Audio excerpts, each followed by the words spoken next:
예, 시청자 여러분, 손석희입니다. 스튜디오를 옮겨서 이제 또 바로 이렇게 인사를 드리게 됐습니다. 말씀드린 대로 뉴스룸이 마련한 신년 특집 대토론. 저희가 2014년 1월 2일부터 시작해서 매년 1월 2일에 이렇게 신년 특집 대토론을 갖고 있습니다. 제목은 늘 같습니다. 2019년 한국 어디로 가나. 근데 다만 이번에는 주제가 좀 평상시와는 좀 바뀌었습니다. 작년까지 저희가 주로 정치 이슈를 위주로 해서 여러분들께 신년 특집 대토론을 진행을 해드렸는데 오늘 신년 토론의 주제는 바로 경제 문제가 됐습니다. 작년 여름에 고용 쇼크 이후에 다른 모든 이슈를 덮어버릴 정도로 경제 이슈는 굉장히 큰 화두가 되어왔죠. 특히 이제 최저임금 문제라든가 또 특히 이제 최근 들어서는 경제 위기론까지 계속 대두가 되면서 국민들이 체감하고 있는 가장 최대 이슈가 역시 경제이고, 그래서 저희들도 오늘 신년 특집 대토론을 바로 경제 문제에 집중해서 진행하도록 하겠습니다. 오늘 나와주신 네 분의 출연자 여러분들을 한 분씩 소개해드리겠습니다. 먼저 김상조 공정거래위원장께서 나와주셨습니다. 어서 오십시오. 네, 안녕하십니까. 고맙습니다. 그 옆에 유시민 작가께서 나와주셨습니다.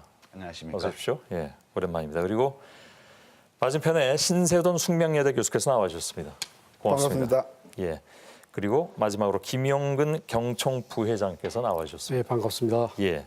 김상조 위원장께서는 정부 인사가 되신 이후로는 네. 처음 토론에 나와주셨습니다.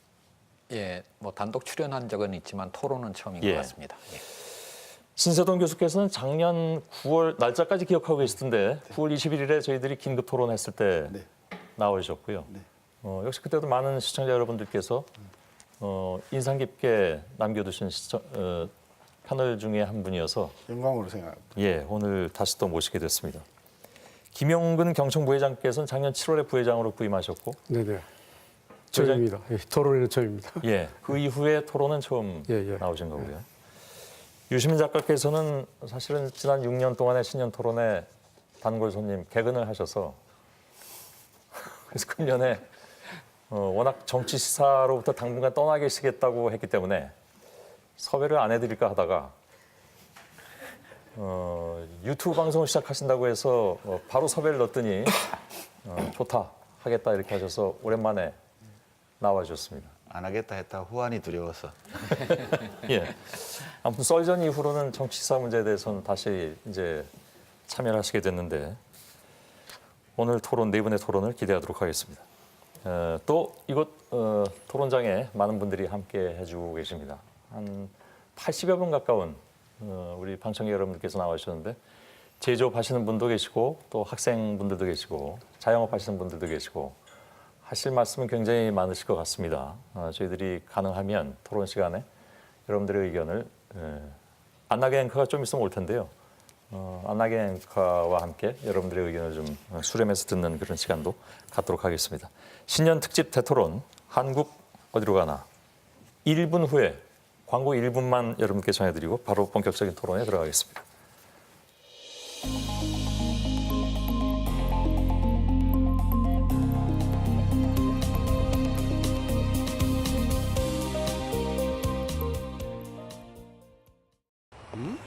우와, 여행 좀 한다는 사람들 다 여기 있었군. 우와, 저 전 세계 호텔 꼼꼼히 비교해서 편하게 예약해 주니까. 완전 식군. 호텔스 컴바인.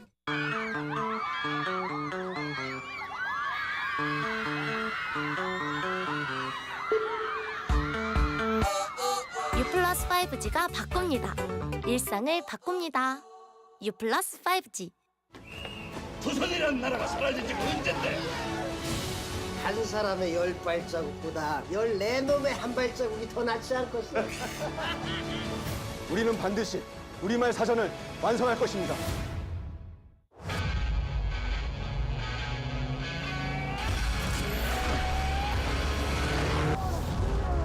The new Nissan X-Trail.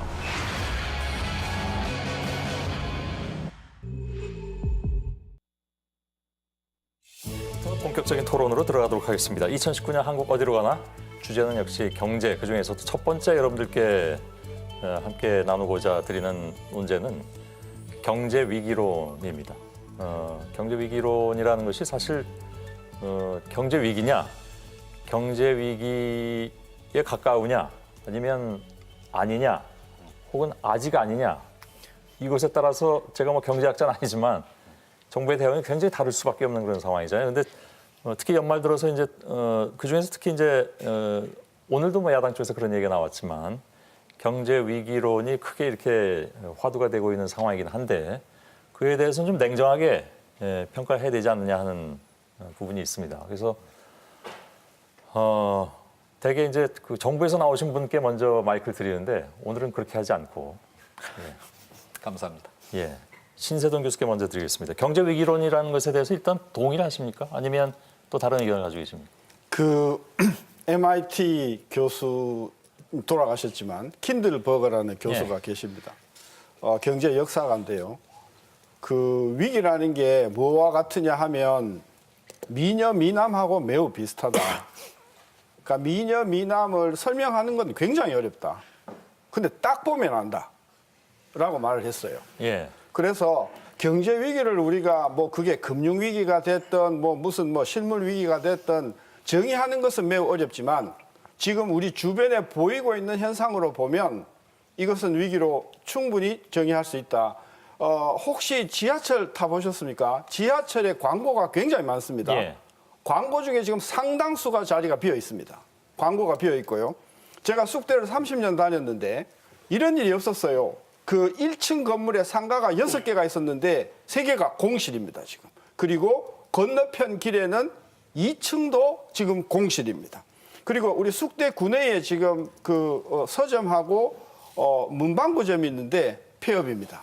이것을 보면 상당히 저는 실물 경제가 어렵다. 예. 그런데 그 경제 성장률로 보면 2.7, 8 이렇게 나오는데 그게 위기가 아니지 않는가라고 하는 어떤 교수님 말씀이 계셨는데 그건 경제 성장률의 그 문제점 잘 모르시는 분이 하시는 말씀이고 경제 성장률에 잡히지 않은 소위 그 자영업이나 또는 아주 그 생활이 어려운 분들의 경제 활동은 지금 거의 뭐 저는 그게 가까운 상황이라고 예. 봐서 실물 경제 위기라고 봐도 저는 충분히 수긍할 수 있는 상황입니다. 알겠습니다. 바로 첫 물꼬 터주셨으니까 바로 자유 토론으로 들어가도록 하겠습니다. 제가 바로 지적하지 않도록 하고요. 어느 분께서 말씀하시죠. 예, 첫 발언에서 신세동 교수님께서 굉장히 강하게 좀 비관적인 말씀을 하셨는데 정부의 입장에서 현재 한국 경제의 상황에 대해서 조금 진중하고도 좀 차분하게 좀 살펴볼 필요가 있다고 생각합니다. 뭐 이와 관련해서 제가 패널을 하나 준비를 해왔는데 예. 이 자료는 그러니까 1970년부터 통계청이 매달 발표하는 이제 종합 경기 지수 중에서 동행 지수의 순환 변동치를 이제 그린 것입니다. 뭐 경기의 어떤 그러니까 상승 하강을 판단하는 여러 가지 지표가 있습니다만 가장 중요한 것 중에 하나인데요. 이 그림을 보시면 지난 50년 가까운 세월 동안 한국 경제가 어떻게 변해왔는가라고 하는 것을 한눈에 보실 수 있다고 생각을 하는데 최근 즉 한 2010년 이전까지 한국의 어떤 경기 변동 양상을 보게 되면 경기 상승과 하강의 변동폭이 굉장히 컸습니다. 그만큼 한국 경제가 불안했다라고 할 수도 있겠고요. 또 한편으로는 하강 이후에 급격하게 V자 반등을 하는 즉 한국 경제가 굉장히 다이내믹하게 역동적으로 성장해왔다라고 하는 것을 볼 수가 있는데 최근에 오게 되면 그 양상이 굉장히 많이 변했습니다. 특히 2011년 남유럽 재정 위기 이후를 보게 된다면 통계청이 지금까지 한 8년 동안 경기 정점과 저점을 판별하지 못할 정도로 사실 경기 변동이 굉장히 진폭이 작아진 그런 모습을 보이고 있고요. 그래프상에 좀 그게 나타나긴 하네요. 예, 그렇습니다. 이제 이것을 보면서 이 다이내믹 코리아라고 하는 과거 한국의 별명이 사라지고 한국 경제의 역동성이 없어진 것이 아닌가. 특히 철강이나 조선이나 자동차와 같은 주력 업종의 경쟁력이 흔들리고 있고 그것을 대신할 수 있는 어떤 새로운 성장 동력이 나타나고 있지 않다라고 우려하는 분들이 많습니다. 예. 그런 의미에서 한국 경제가 어렵고 또 위기라는 어떤 상시적인 표현을 쓴다면 정부의 인식도 그것과는 크게 다르지 않습니다. 그러한 의미에서 3대 축 중의 하나로서 혁신 성장이라고 하는 것을 추진하고 있는 것이고요. 또 하나 주목해서 보실 부분은 뭐냐면 최근에 나타나는 양상인데 작년 한 4월 이후부터 지금까지 8개월 연속 이 동행지수 순환 변동치가 계속 하락하고 있습니다. 아직 통계청이 공식적으로 판단을 하지는 않았습니다만은 경기가 침체 국면으로 들어간 것이 아닌가라고 하는 우려들을 많이 하고 있고요. 특히 이제 이런 부분이 자영업자나 어르신과 같은 우리 사회의 어떤 취약 계층에 특히 어려움을 가중시키는 상황이 되었다라는 의미에서 분명히 어렵고 이 부분에 관해서 정부는 매우 엄정하게 생각하고 있습니다. 이것을 역시 또 상식적인 의미의 위기라고 생각하신다면 이 부분에 관해서도 정부의 인식이 크게 다르지는 않습니다. 다만 이런 어떤 최근의 한국 경제의 현실을 70년대의 어떤 두 차례의 어떤 석유 파동이나 또는 97년 외환위기, 2008년의 글로벌 금융위기와 같은 의미의 경제의 시스템이 붕괴된다는 의미의 좁은 의미의 경제학에서 흔히 사용하는 위기로 볼 수 있느냐라고 하는 것에 대해서는 아직까지는 좀 성급하고 조금 더 신중할 필요가 있다라고 생각을 하고 있는 것이 정부의 어떤 공식적인 의미입니다.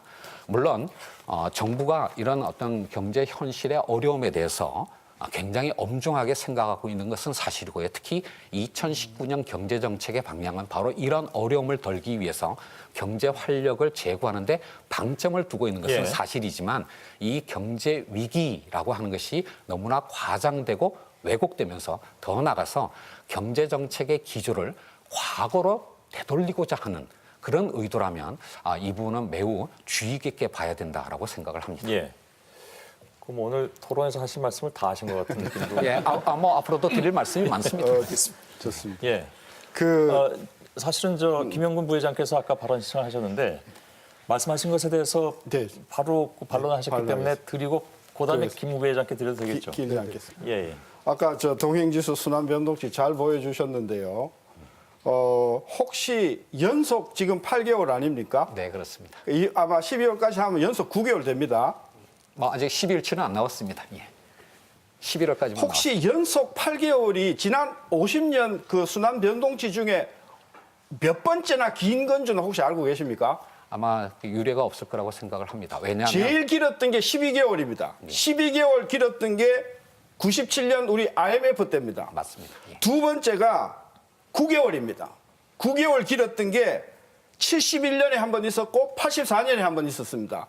이번에 지금 8개월입니다. 예. 만약에 12월 달에 한 번 더 이게 동행지수가 전월비로 떨어지면 지난 50년 동안 연속으로 9개월 연속이고 1월, 2월에도 보장이 없기 때문에 지금 현재 상황은 적어도 동행지수 순환 변동치로 보면 지난 50년 중에서 가장 긴 동행지수 순환 변동치의 하락이다.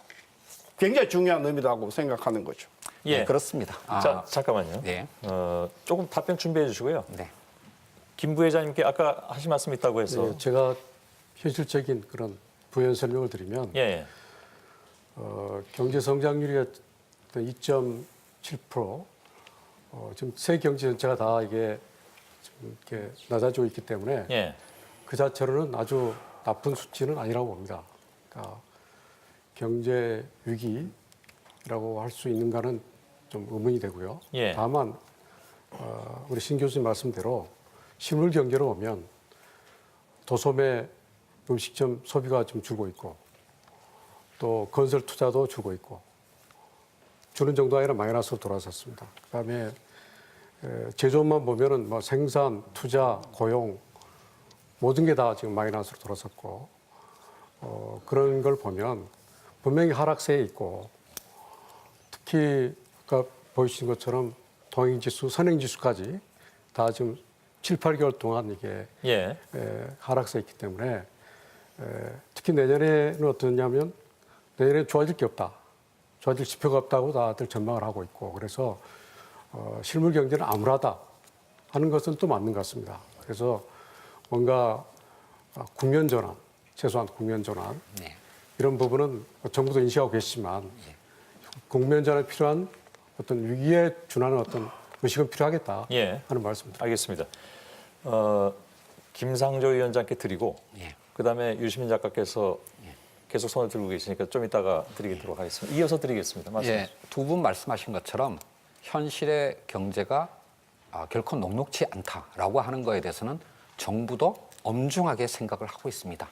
그것을 위해서 여러 가지 대책들을 내놓고 있고요. 특히 올해 2019년 경제정책의 중점은 바로 그러한 어려움을 덜기 위해서, 특히 우리 사회의 취약계층에 계신 분들의 어려움을 덜기 위해서 여러 가지 어떤 정책적 노력을 하고 있다라고 하는 말씀을 드리겠습니다. 제가 한국 경제가 녹록지 않다라고 하는 것을 부정하고 있는 것이 아닙니다. 정부도 이거에 대해서 엄중하게 생각을 하고 있는데, 다만 이 경제 위기론이라고 하는 것이 단순히 객관적인 팩트만을 지적하는 것이 아니라 이미 나가야 할 어떤 정책 방향까지 함축하고 있다고 볼 수가 있는데, 혹시나 이것이 경제 정책의 어떤 방향을, 특히 문재인 정부가 경제 패러다임의 전환을 위해서 노력하고 있는 이 와중에 경제 정책의 기조를 전환하거나 특히 과거로 회귀하려고 하는 어떤 그런 의도의 정부 비판이 아닌가라고 하는 거에 대해서는 유의할 필요가 있다라고 하는 것을 강조해서 말씀드리는 것입니다. 유 작가께 드리겠습니다. 예, 지금 말씀 오가는 걸 듣다 보니까 김상조 위원장께서는 학자시고 시민단체 활동 오래 하셨는데 한 1년 반 사이에 노련한 책임성 있는 관료가 된 것 같은 그런 느낌이 좀 들어요. 예전에는 말이 안 저랬는데, 그래서 예전 김상조 위원장이 시민운동 하던 학자 시절에 말한 그 분위기로 제가 한번 얘기를 해볼게요. 지금 이제 경제위기론, 그건 뭐 지표상 나타나는 걸로 보면 경제가 어렵죠. 그건 뭐 누구도 부정하지 않는 일이라고 보고요. 다만 지금 보수 정당, 보수 언론, 그리고 대기업이 주도하는 경제신문, 대기업을 광고주로 하고 있는 언론의 경제면 기사, 여기서 퍼뜨리고 있는 경제위기론은 사실에 의거해서 이론적으로 뭘 규명하고 있다기보다는 기존의 기득권층의 이익을 해치거나 또는 해치고 있지 않지만 혹시 해칠지도 모른다는 가능성이 있는 정책에 대해서 그걸 이제 막아버리려는 시도라고 저는 봐요.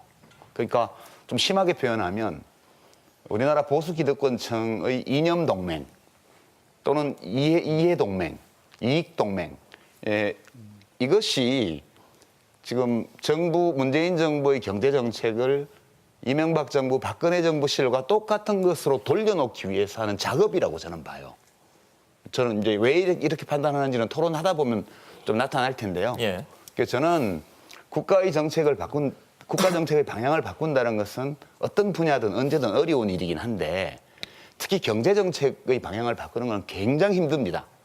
그래서 저는 굉장히 안타까운 마음으로 이걸 보고 있고요. 그 문재인 정부의 경제 정책 기조 변화에서 혜택을 보거나 또는 이익을 얻을 수 있는 정당한 이익을 누릴 수 있는 분들조차 이런 경제위기 담론에 휘말려서 공포감을 가진 나머지 정부로 하여금 옛날로 경제정책을 돌리게 하려고 가는 압력, 여기에 편을 들어주는, 힘을 실어주는 이런 여론이 일부 형성되고 있는 것은 너무너무 안타까운 일이다. 저는 그렇게 생각해요. 바로 반론 신청하셨습니다. 과거 회기를 이야기한 적도 없고, 그 다음에 저는 보수 대기업이 좀 뭔지도 모르는 사람이고, 기득권 방어라는 말은 저 더 모르는 사람인데, 그것은 35년 학자에 대한 저는 굉장한 인권 모욕이라고 생각합니다. 제가 이야기하는 것은 한국 경제를 걱정하는 사람으로서 제가 한 10년 전에 어떤 계기가 있어서 이명박 대통령이 박근혜하고 만나고 나오면서 민생을 이야기를 하더라고요. 그래서 정치인들이 민생을 이야기하는데 그 민생이 도대체 뭐냐? 손에 잡히질 않는다고 판단을 하고 제가 민생지수를 국가미래연구원하고 개발을 했습니다. 그래서 민생지수라는 것을 지금 내고 있습니다.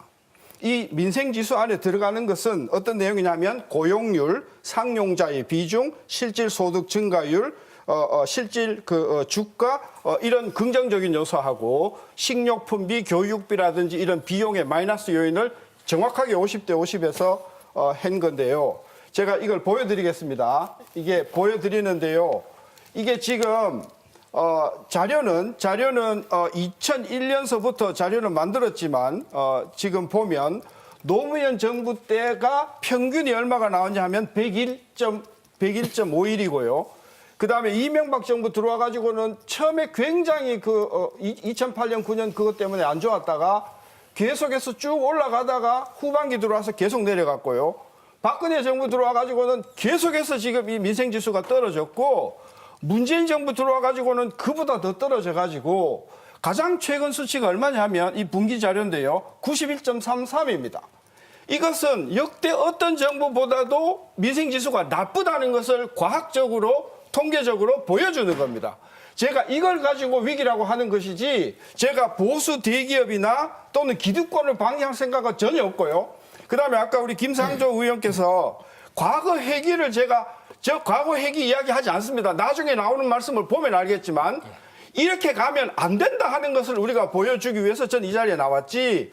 저는 제가 무슨 보수 대기업이나 과거 회기나 기득권 방어를 위해서 위기를 이야기한다고 하는 것은 굉장한 저는 그 왜곡이라고 생각합니다. 제가 먼저 좀 유 작가께 드려야 될 것 같습니다. 아니 네. 우리 신 교수님께서 혹시 제가 신 교수님을 개인적으로 그렇게 공격하는 걸로 받아들이셨다면 죄송하고요. 제가 표현이 좀 잘못 전달된 것 같아요. 근데 제 말씀 취지는 바꿀 생각이 없어요. 왜냐하면 우리가 지금 시민들이 만나는 경제 뉴스를 누가 만드냐를 한번 보시면요.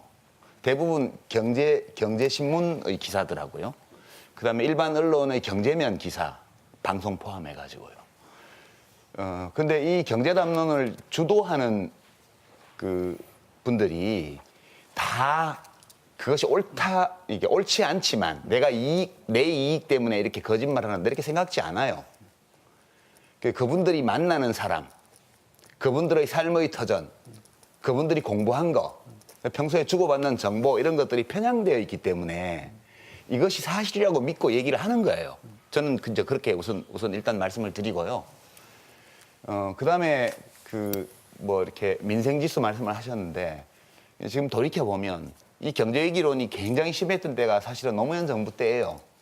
노무현 정부 때. 몇 년이죠? 그 2004년도부터 시작해서 2007년까지 엄청나게 심했죠. 심지어 경포대라고 그랬습니다. 대통령을 경제 포기한 대통령이라고. 예. 이제 그러고 정권이 넘어갔어요. 그러니까 저는 지금 이제 이따 우리가 하나씩 데이터를 보면서 저는 논증할 건데요. 실제로 지금 우리 시민들이 만나시는 거의 모든 경제 뉴스들이 중립적이거나 또는 객관적인 것이 아니고 심각하게 이해관계가 오염되어 있는 경제 뉴스라고 저는 봐요. 그리고 이런 보도 때문에 만약 이 정부의 정책이 소득주도 성장이나 혁신 성장이나 또 가미해서 이 중위소득 이하의 소득계층에 속하는 시민들의 삶을 개선하려고 하는 이 모든 시도들이 최저임금 포함했어요. 다 좌절된다면 그러면 지난번 정권 교체에는 적어도 경제정책 면에서는 의미가 없게 될 것이다. 저는 그렇게 되게 하여튼 불안한 마음으로 보고 있어요. 예. 잠깐만 제가 질문 하나만 좀 하면서 이어갔으면 좋겠습니다. 이 상황이 오염됐다거나 아니면 왜곡됐다거나 아니면 위기론이 좀 과장돼 있다거나 한다면 어느 지점에서, 그러니까 어느 부분에서 그런 것을 느끼셨습니까? 왜냐하면 양쪽에서 이렇게 말씀을 하고 계신데 유 작가께서 그 부분을 계속 지적을 하고 계시기 때문에 그거에 대한 말씀을 듣고 넘어가는 것이 우선 오늘 대통령의 긴급 재정명령권을 발동해라 이런 요구요. 그 전형적이고요. 그거는 이제 시민들의 마음속에 불안감을 증폭시키려고 하는 정치 공세거든요. 예. 그다음에 이렇게 최저임금이 특히 최저임금 인상이라든가 이 비정규직에 대한 규제를 강화하는 문제 이런 걸 둘러싸고 기업이 다 망한다. 그다음에 이제 자영업 데이터 같은 거요. 80%가 망했다. 이게 사실 지난 15년, 20년 통계를 보면 창업 대비 폐업의 비율이 늘 80% 내외예요. 이런 식으로 데이터들을 임의적으로 해석해가지고 지금 현재 정부 이 모든 지표상의 여러 가지 어려움이 잘못된 정부의 정책이 원인인 것처럼 지금 사실 우리 뭐가 원인인지 잘 몰라요. 솔직히. 이 경제학자들이 아는 것이 많지만 모르는 것도 무지하게 많습니다. 그래서 우리가 확실히 우리가 알고 있는 것과 우리가 확실히 알지 못하는 것을 구분해가면서 얘기를 해야 되는데 일반 언론에서 전해지는 경제 뉴스는 경제 전문가들이나 경제학자들이 얘기하는 것과 많이 다릅니다. 그래서 저는 시민들이 우선 이런 식의 제가 그래서 이걸 오염된 보도라고 그러는데요. 예. 이런데 현혹되지 마시고 어떤 데이터가 나쁜 게 있으면 이렇게 나쁜 데이터가 나오게 된 경제 불황의 원인이 어디에 있는지에 대한 논의를 좀 더 차분하게 알겠습니다. 해볼 필요가 있다고. 뭐 오늘 그런 논의가 이어질 예. 수도 있겠죠. 김영훈 부회장께서 말씀해 주시죠. 예, 유시민 이사장께서 말씀하신 부분에 대해서 저희들은 물론 기업의 입장에서 얘기를 합니다.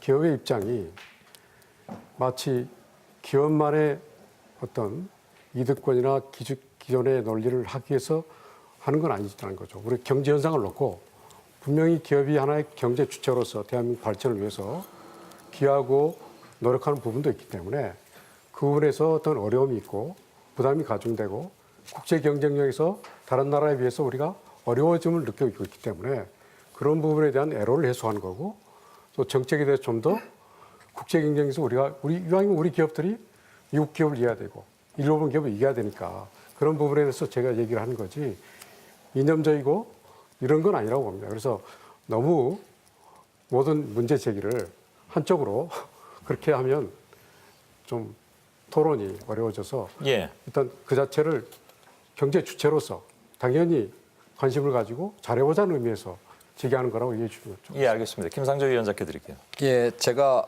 어쩌다 공무원 502 된 지가 한 1년 반 정도 됐습니다. 제 임기의 한 절반 정도가 지났는데요.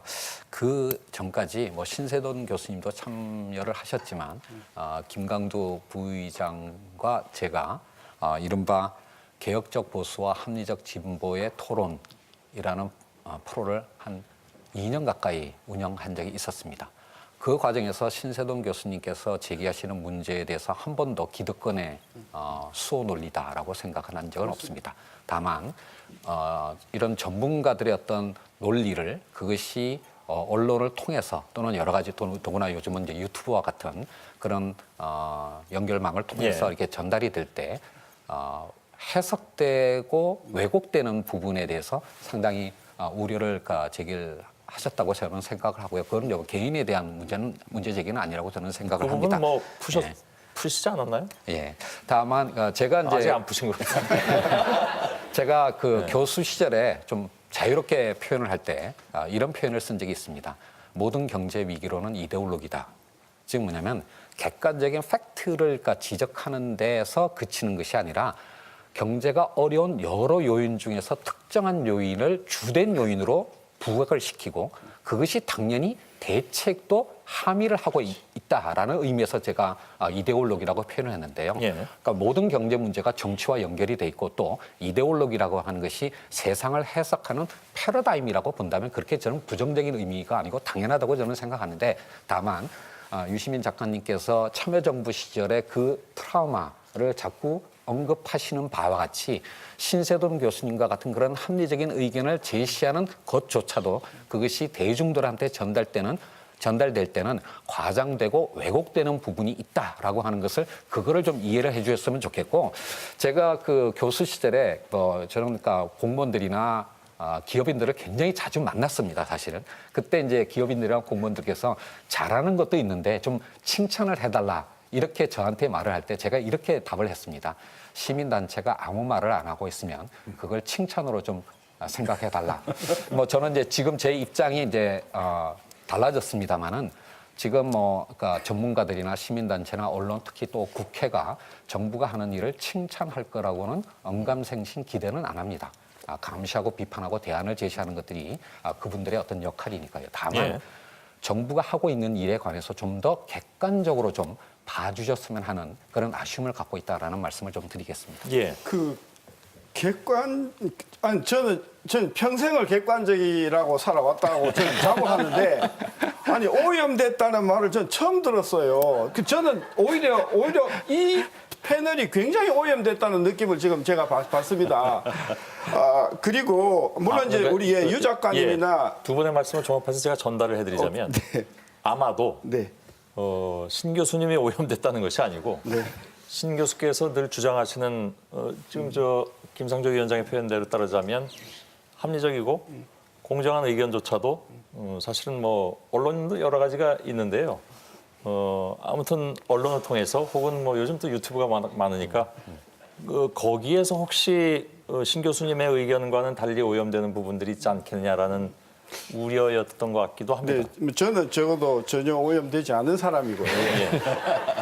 정말 저는 사실만 오늘 제가 제시를 할 거고요. 그래서 우리 유 작가님이나 우리 김 위원장께서 저 신 교수는 또 보수 쪽이니까 다 꼴통이고 다 대기업을 저는 이런 그 선입견은 뭐 안 하시리라고 보고요. 제가 오늘 그 제시하고 싶은 조금 이따 계속 자료가 나오겠지만 예. 지금 현재 상황은 앞으로 6개월, 1년을 두고 보면 수출 부진, 그다음에 가동률 하락, 그리고 제가 조금 이따 아주 결정적인 자료를 제공하겠습니다만은 소득 주도 성장이라고 했는데 실제로 소득이 증가하는 줄 알았더니 전 계층에서 소득이 증가하지 않더라라고 하는 제가 아예 보여드릴까요? 예, 그러세요. 예. 그러겠습니다. 전부 이따가 보여주시겠다고 하는데 제가 바로 이거를 말씀해 주세요. 1분이, 예. 2분이, 3분이, 4분이, 5분으로 다 나누어서 제가 예. 자료를 만들었지만 하나만 보여드릴게요. 지금 파란 선이 뭐냐 하면 문재인 정부가 들어오고 나서의 실질 가계소득의 증가율입니다. 예. 저게 지금 제일 높은 수준이 얼마냐 하면 2.7점 됩니다. 그러니까 우리나라 경제 성장률하고 비슷한 수준으로 가계소득이 문재인 정부 들어와서 많이 올라왔습니다. 예. 근데 밑에 빨간 선을 보시면 빨간 선이 뭐냐 하면 실질 가계의 가처분 소득 증가입니다. 그러니까 가계가 실질적으로 처분할 수 있는 소득은 지난 문재인 정부 들어와서 한 번도 증가한 적이 없습니다. 결론은 소득이 실질적으로 2.7% 증가한 것은 사실이나 예. 가계의 어떤 우리가 비소비 지출이라고 해요. 비소비 이제 보험료라든지 이자 비용이라든지 이런 것들 때문에 지난 6분기, 7분기 동안 문재인 정부 들어와서 우리 가계들의 실질 가처분 소득은 전혀 증가하지 않았다. 그래서 지금까지의 문재인 정부의 소득주도 성장이 우리 가계에 분위를 불문하고 가처분 소득의 증가를 가져오지 못했다. 제가 그걸 지적하고 싶은 거죠. 예. 그래서 신 교수님 그 그래프에 대해서 제가 간단한 질문인데요. 이제 가처분 소득이 이제 물론 그 데이터는 약간 다시 좀 들어주시겠습니까? 예. 약간은 뭐 이제 저 세부적으로 따져봐야 되는데요. 예. 실질 가처분 소득이 현상 유지밖에 안 됐다는 거 아니에요? 그 실질 가계 소득은 올라갔지만 가처분 소득은 현상 유지밖에 안 됐다는 건데 저렇게 가처분 소득이 실질적으로는 현상 유지밖에 안 된 것이 이 정부의 정책 때문에 더 올라갈 수 있는 게 못 올라간 것인지 아니면 그냥 내버려뒀으면 더 내려갔을 것이 덜 내려가고 현상 유지라도 하는 것인지에 대한 판단까지 포함하신 겁니까? 자, 보십시오. 지금 문재인 정부가 2017년 2분기 이후에 들어왔는데요. 지금 그래프의 이쪽이요, 이쪽. 이게 2013년, 14년, 15년, 16년입니다. 2013년, 14년, 15년, 16년을 보면 빨간 선하고 파란 선이 같습니다. 실질 소득 증가하는 거하고 실질 가처분 소득 증가하는 게 같습니다. 그런데 문재인 정부 들어오고 나서부터 실질 소득 증가하고 가처분 소득 증가에 괴리 생기는데 그 이유가 뭐냐 하면은 제가 요 그림을 이거 마지막으로 보내드리겠습니다. 예. 요게 뭐냐 하면은요. 2014년, 15년, 16년 그리고 문재인 정부 들어와서 우리 가계가 비소비 지출을 얼마나 증가하는가 하는 그 증가율을 보여주는데 문재인 정부 들어오고 나서 비소비 지출이 굉장히 빠른 속도로 증가해서 실질 소득이 증가한 것을 그 비소비 지출에서 다 갉아먹기 때문에 우리 국민들의 소득은 가처분 소득 차원에서 전혀 증가하지 못하고 있다. 제가 그걸 지적하는 거죠. 예. 네. 이건 내가 좀 보충해야 될 것 같아요. 예. 제가 보충입니다. 왜 그런지를 제가 저 나름대로 설명을 드릴게요. 그게 이제 이른바 거시 데이터입니다. 평균을 보신 거예요. 그러면 국민들 모든 민간 가계의 실질 가처분 소득이 똑같이 그 비율로 그러지는 않겠죠. 그렇죠. 그렇죠. 이제 이게 이제 핵심적인 내용인데요. 예. 제가 이 표를 보여드리겠습니다. 이게 작년도 2017년도에 우리 모두 한 1,500만 명이 좀 넘는 상용 근로자, 비정규직 근로자 포함해가지고요. 이분들의 월급 통계예요. 이게 고용노동부에서 이제 근로실태조사에서 나온 건데요. 예. 이 세로축은 숫자고요. 이 가로축은 월급 액수입니다. 월급 액수예요. 연봉이 아니고. 보시면 제일 많은 게요. 150만 원에서 250만 원 사이예요. 예. 여기 거의 절반 가까이가 몰려 있습니다. 그 여기 높은 거는 월급 1,000만 원 이상은 뭐 1억이든 10억이든 다 여기 한꺼번에 표시를 했습니다. 이걸 그냥 하면은 이거보다 한 20배쯤 길어져요. 그러겠죠. 예. 이게 무슨 소리냐 하면 지금 문재인 정부의 소득주도 정책이 왜 나왔냐를 보면 신 교수님 잘 아시겠지만 우리 국민 경제의 총수요 중에서요. 그 소비, 민간 소비, 정부 지출, 그리고 기업 투자, 그리고 해외 부문 이렇게 있는데 수출은 지난 10년 동안 계속 흑자예요. 그렇죠? 수출은 지난 10년간 계속 흑자입니다. 무역은. 15년, 16년은 적자입니다. 잠깐 그래요. 지난 10년 동안 대체로 2년 적자했었어요. 대체로 다 흑자고요. 금년에도 큰 폭의 흑자를 기록하고 있습니다. 해외 부문은 지난 10년간 계속 플러스 요인으로 작용을 했어요. 그다음에 정부 지출은 계속 조금씩 증가해 왔습니다. 기업 투자는요. 사실 우리나라 기업의 저축과 투자 비율이 GDP 대비 30%나 됩니다. 그 OECD 평균보다 10% 이상 높아요. 우리가 투자를 안 하는 나라가 아닙니다. 기업 투자의 내용은 나중에 봐야 되겠지만 기업 투자의 양 자체는 GDP 대비 30%를 넘는 수준이에요, 지금.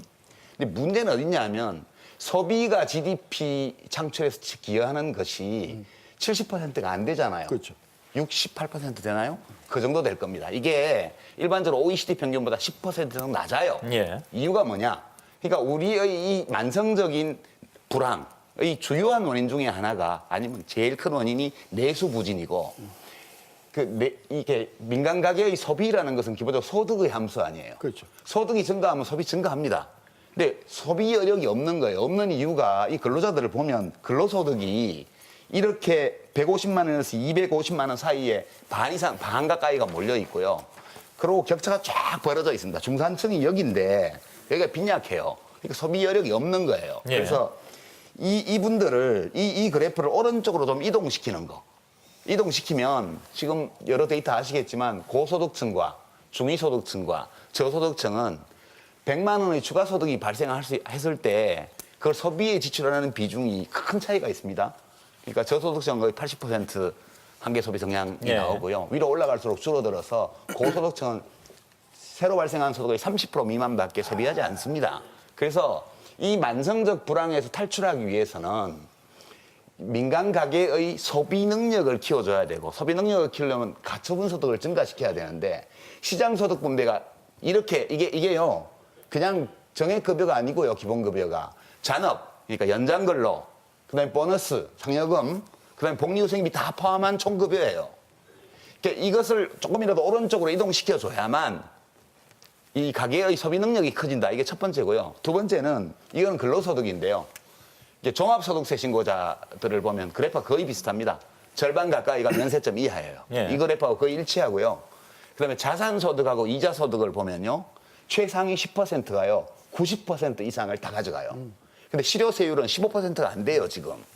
지금 우리 사회가 민간 가계의 소비 능력이 너무 없기 때문에 수출을 아무리 많이 하고 무역 흑자를 아무리 내고 정부 지출을 조금씩 노력해서 증가시키고 기업 투자가 30% 수준이 넘기 때문에 더 이상 늘어날 수가 없어요.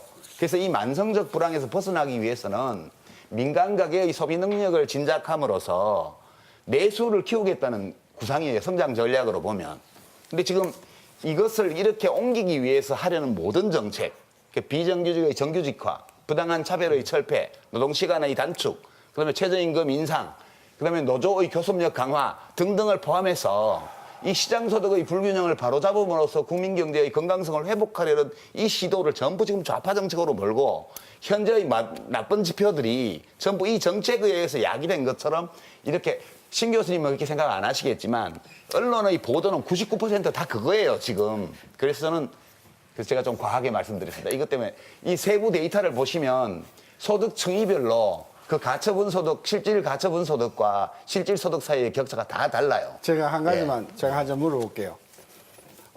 작년 금년에 문재인 정부가 소위 복지나 이쪽으로 투입하는 재원이 170조 이상 넘죠. 아, 넓게 보면 그렇죠. 예, 넓게 아주 넓게. 그 중에 상당 부분이 저소득층에 대한 이전 소득으로 들어가는 거죠. 그렇죠. 그렇죠. 자, 이거 보여드릴게요. 놀라지 마십시오.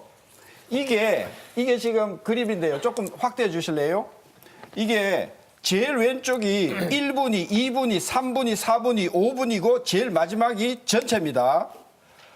근로자 외가구라는 게 있어요.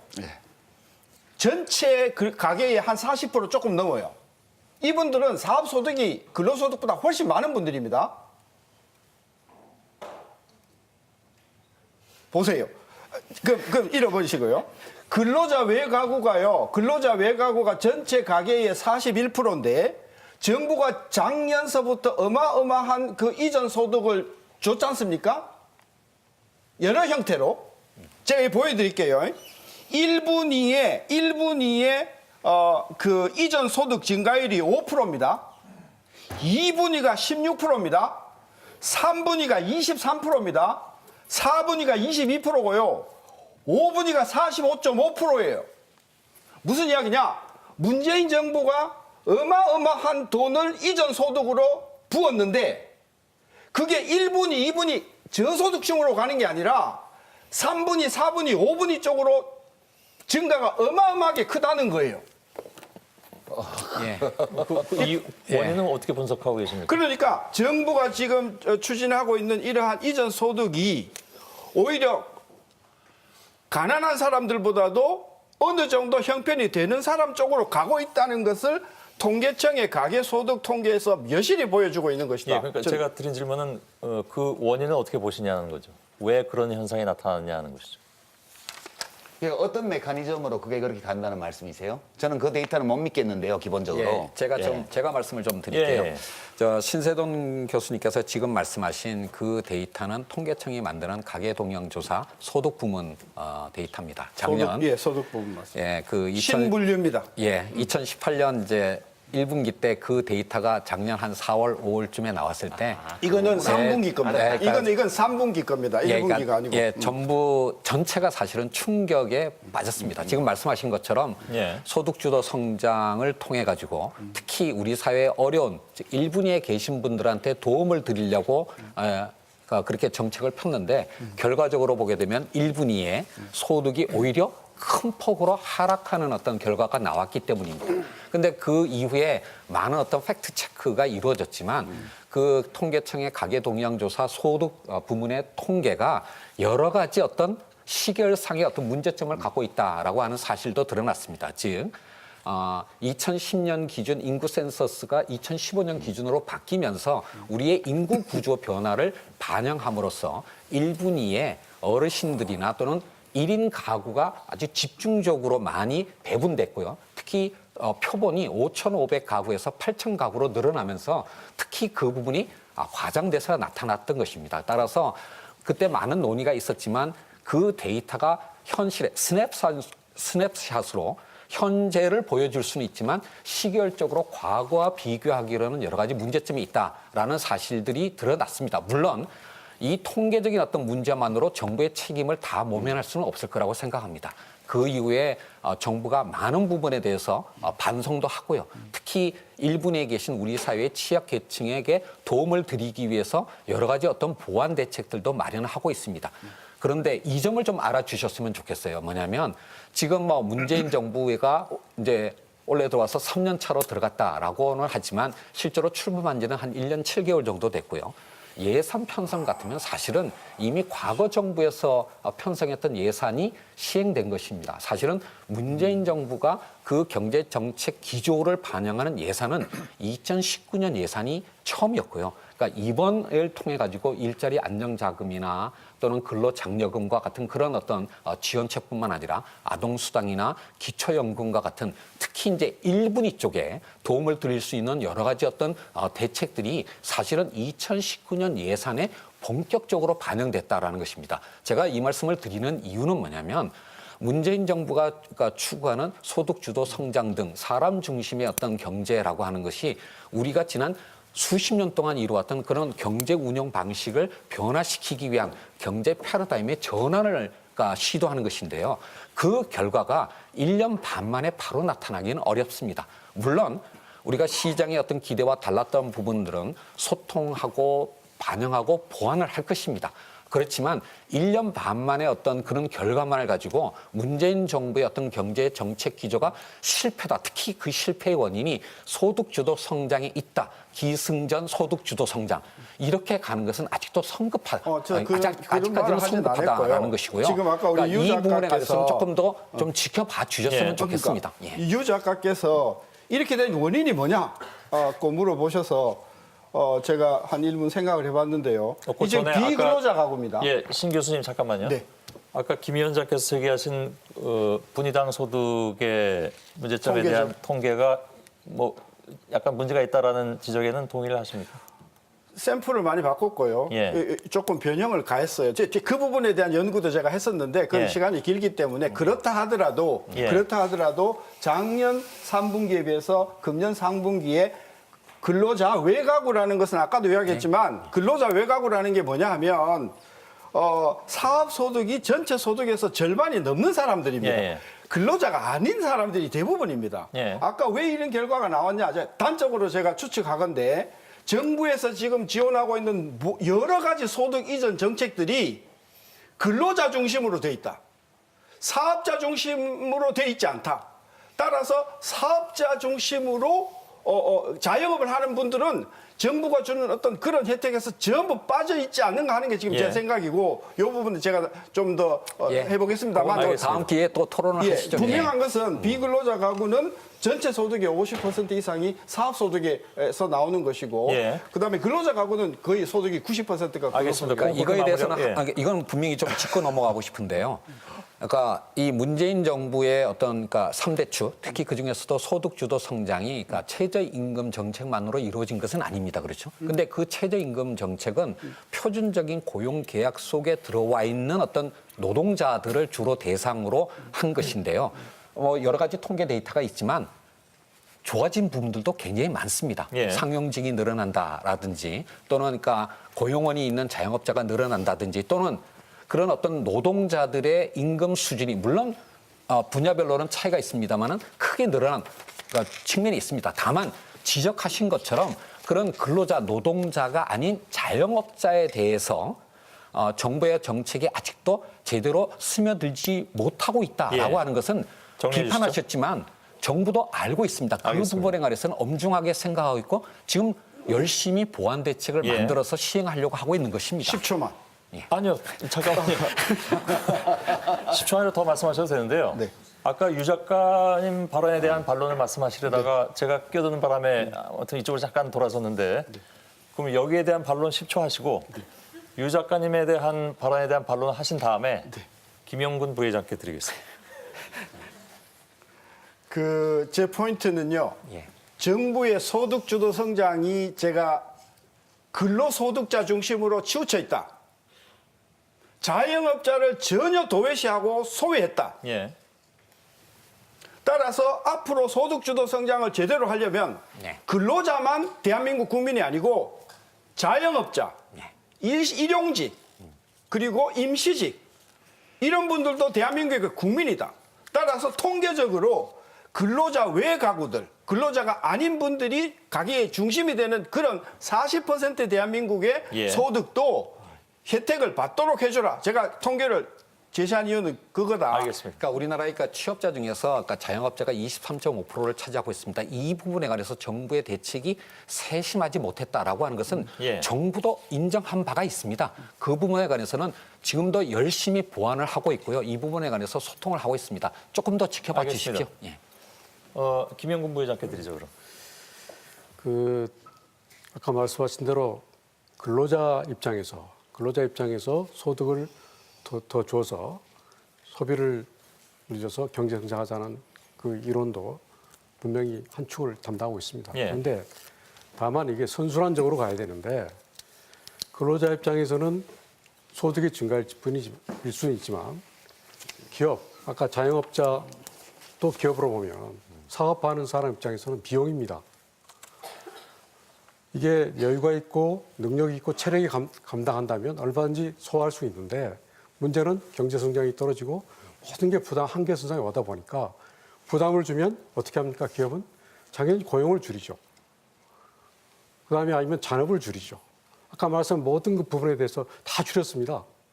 왜냐하면 이기려면, 살아나려면 모든 비용을 털어내야 되지 않습니까? 그러다 보니까 전체적으로 선순환 전기 아니라 지금 나쁜 순환 구조로 빠져 있는 겁니다. 그래서 예. 이게 소득주 성장률이 아닌 것 떠나서 이게 전체 구조 속에 동태적인 구조 속에서 이게 기업 활동과 근로자의 관계가 잘 정립되지 않으면 무리한 정책이 되고 그리고 기업들은 이제 생산을 다 안 하겠다. 이렇게 부담스러우면 차라리 밖으로는 하겠다. 이런 생각까지 드는 단계가 된 거죠. 예, 그래서 알겠습니다. 좀 더 종합적으로 예. 우리가 이렇게 하면 좋겠다. 저희들이 사실 오늘 두 가지의 그 이제 PT라고 하죠. 이렇게 좀 설명을 드리는 거를 안나경 앵커가 준비를 했는데 첫 번째는 사실 경제 위기론 얘기할 때 그 내용을 좀 저희가 PT로 정리했었습니다만은 여러분께서 이미 토론 다 끝내 버리셨기 때문에 그리고 어느 사이에 지금 이제 그 고용 문제라든가 이런 얘기들로 넘어와 있습니다. 소득 문제라든가 그 관련 저희가 준비한 두 번째 흔히 얘기하는 PT를 지금부터 잠깐 좀 안나경 앵커로부터 좀 듣고 토론을 이어가겠습니다.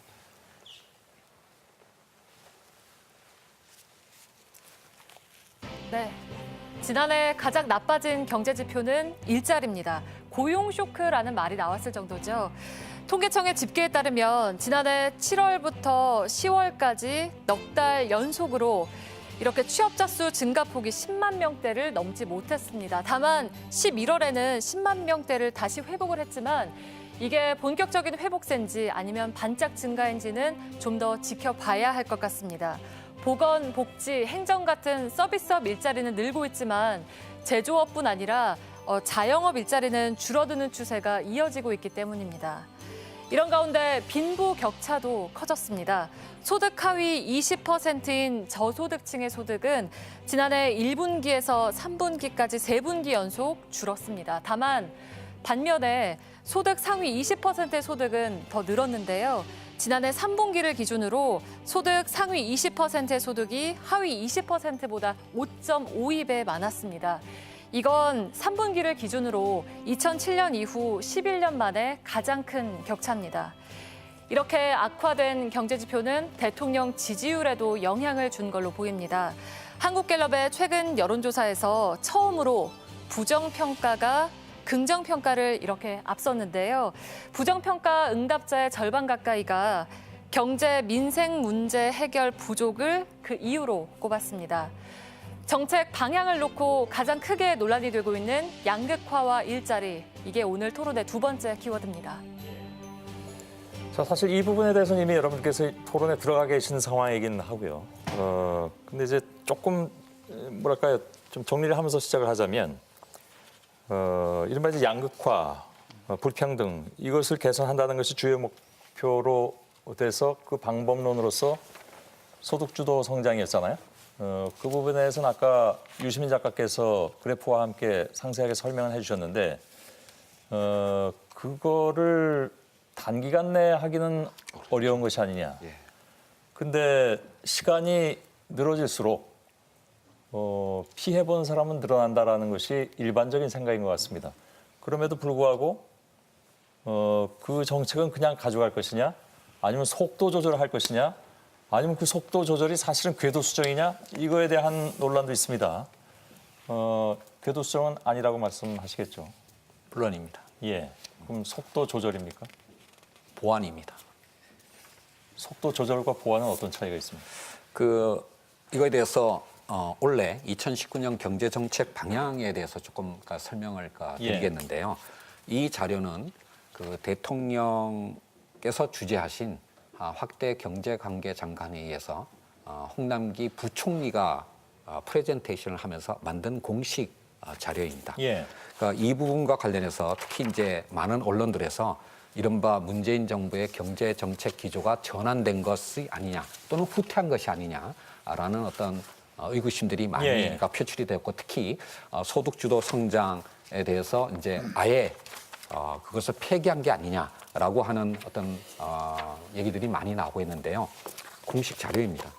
다시 한번 보여드리면 분명히 그러니까 소득주도 성장이라고 하는 것이 최저임금 인상 정책만으로 이루어지고 있는 것이 아니라 장하성 전 정책실장이 굉장히 강조했던 것처럼 가계나 또는 기업의 비용을 줄이는 부분도 있고 이전 지출을 통해 가지고 가처분 소득을 끌어올리는 여러 가지 정책들의 조합으로 이루어진 것이 소득주도 성장 이론입니다. 예. 자, 이거에 대해서 정부가 충실히 준비를 하려고 했습니다마는 시장의 기대와 달랐던 부분이 있고 따라서 보완이 필요한 부분이 있었습니다. 그거에 대해서 정부가 원래 공식적으로 정리한 내용입니다. 즉 워딩부터 보시게 되면 강화해야 할 부분은 더 속도 내서 보강하고 시장의 기대와 달랐던 부분은 보완한다라고 하는 것이 2019년 원래 정부의 경제 정책의 기본적인 내용입니다. 여기서 보완해야 될 부분과 그다음에 강화해야 될 부분들의 내용을 한번 잘 보십시오. 예. 강화해야 될 부분이 사회 안전망, 취약계층 일자리 소득, 자영업자 부담 경감으로 돼 있고요. 보완해야 될 부분이 최저임금 근로소득으로 돼 있습니다. 예. 즉 뭐냐면 2017년 출범하면서 그리고 2018년 정책을 시행하면서 이 소득주도 성장을 이루는 여러 가지 어떤 정책의 패키지들이 현실에서 의도하지 않았던 결과들을 내거나 또는 시장의 기대와 또는 수용성과 달랐던 부분에 대해서 정부도 엄중하게 생각하고 있고 통감하고 있는 부분이 있습니다. 이거에 대해서 지금 정부가 이런 강화될 요소와 보완될 알겠습니다. 어떤 요소들을 충실히 조합을 하고 있고 이런 의미에서 소득주도 성장이라고 하는 것은 폐기되었다기보다는 그 일관성을 유지하면서 현실의 적합성을 높이는 즉 지속 가능한 예. 형태로 보완되었다라고 말씀드릴 수가 있겠습니다. 신 교수께서는 이러한 입장에 대해서 반대하십니까? 그러니까 다시 말하면 정부의 기본적인 그 정책이라고 할 수 있는 방향이라고 할 수 있는 소득주도 성장 이 부분은 그래도 수정돼야 된다고 보시는 건지요? 저는 그 경제 정책 방향을 죄송한데요. 제가 필사로 제가 손으로 다 썼어요. 예. 제가 그 첫서부터 끝장까지를 제가 내용을 다 정리해서 여기 가지고 있습니다. 예. 그 2019년 경제 정책 방향의 제1 꼭지가 투자 활성화입니다. 맞습니까? 예, 맞습니다. 제1항이 뭔지 아십니까? 행정 처리를 줄이겠다. 둘째가요, 민간 투자 사업의 대상을 확대하고 공공사업의 민자 추진을 적극화하겠다. 셋째가 투자 촉진의 금융 지원을 16조를 마련하겠다. 넷째가 위기 지역에 투자세 공제를 하겠다. 지역 밀착형 SOC를 조기에 착공하겠다. 공기업과 지자체의 토목 사업을 조기 착공하겠다. 국유재산의 토지개발 선도사 10곳을 지정해서 하겠다. 예비타당성의 면제 조건을 확대해서 예비타당 조사의 어떤 규제 역할을 줄이겠다. 이게 지금 투자 활성화의 제 핵심 내용 아닙니까? 네, 그렇습니다. 그죠? 예. 이거는 과거에 그 최경환 팀 때 했던 부동산과 뭐가 다릅니까? 그렇게 보십니까? 저는 이거 부동산 활성화의 다른 모양이라고 보는 겁니다. 아까 우리가 처음에 시작할 때 우리 한국 경제가 구조적으로 많은 문제를 가지고 있다. 예. 이것은 이명박 정부 때까지 거슬러 올라가는 것이다.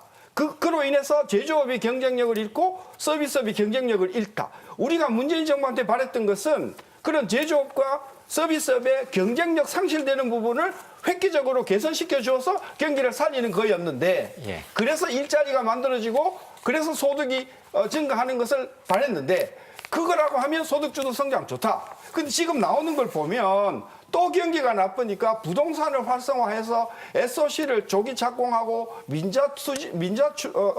그 참여를 이것은 제가 너무 70년대부터 봐왔던 방법이라서 이거는 문재인 정부가 말은 아라고 하지만 행동은 어로 하고 있다. 저는 이거 지양돼야 된다고 생각하는 겁니다.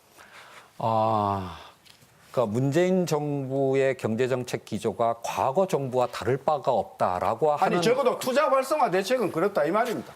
그 원래 경제정책 방향이 하나로만 돼 있는 게 아닙니다. 이 4개의 요소가 있고요. 그것의 기반을 이루고 있는 것이 공정경제입니다. 이 한 장의 이 표를 만들기 위해서 경제부처의 실무자들이 많은 협의를 했고요.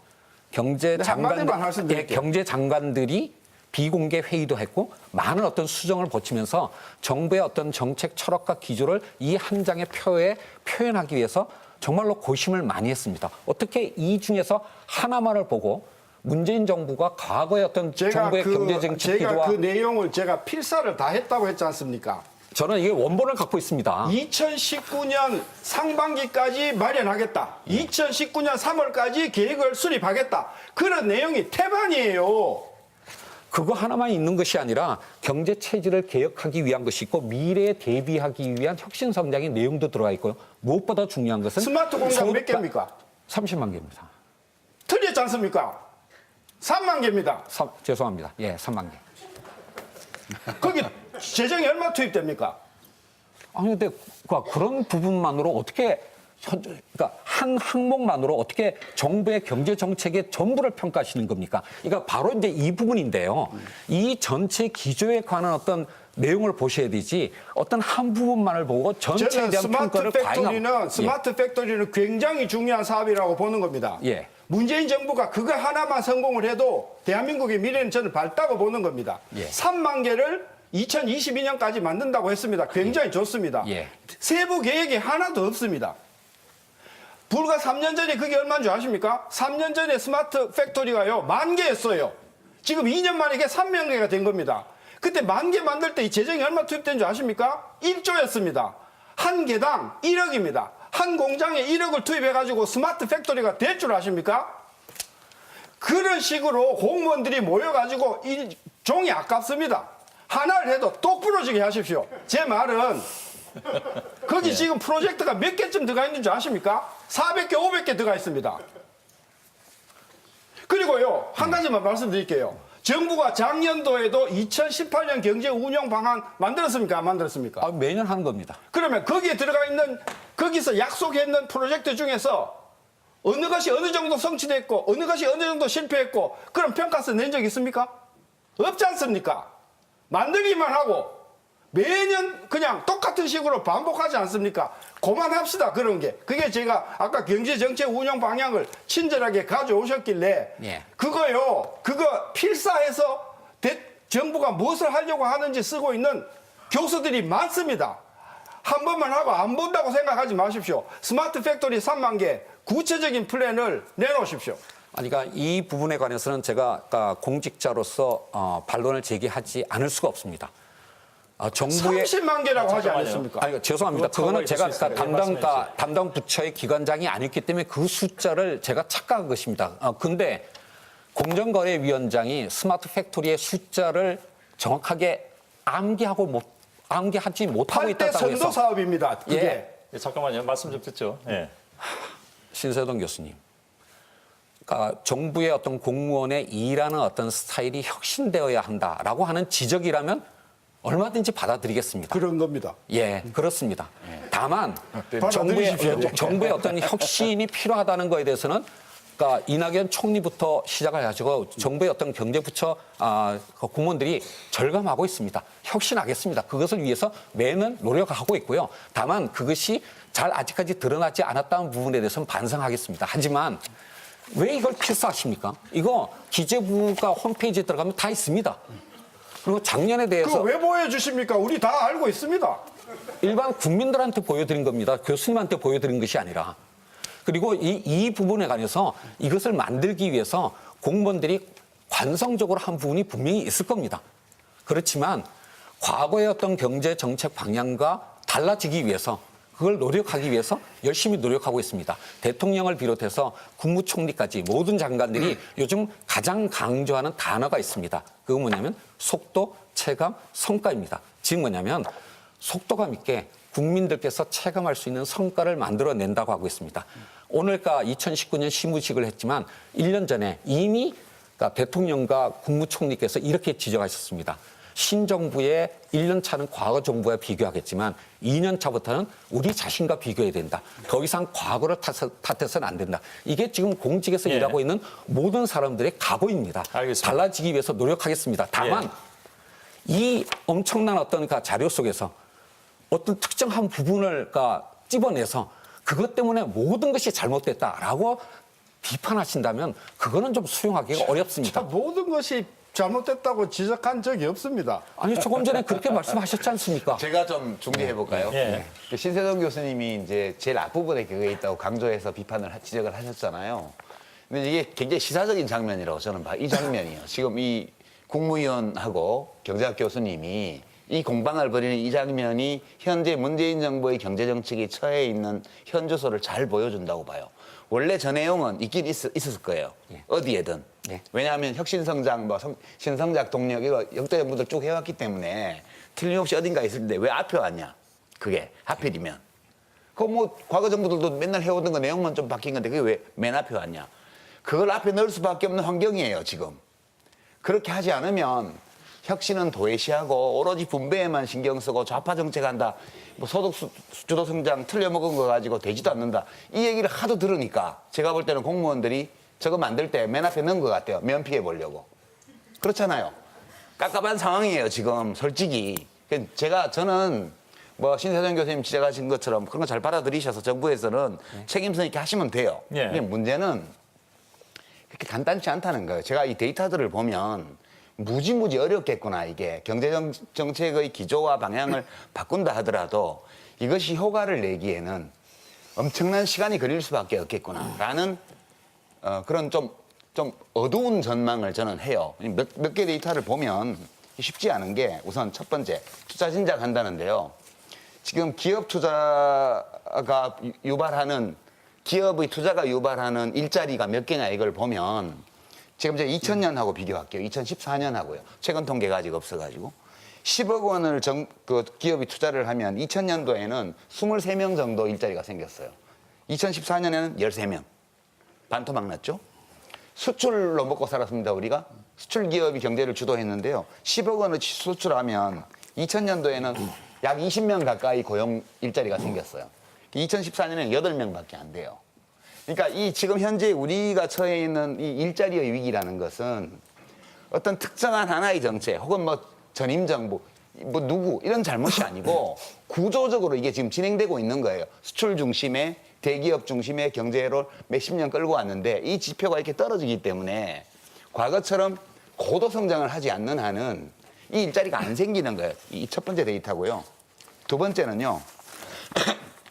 우리 김 부회장님께서 이거에 대해서 나중에 한번 말씀해 주시면 좋겠는데 우리가 국민들이 열심히 일을 해서 기업들이 열심히 활동해서 국민 소득을 올리면 나눠지잖아요.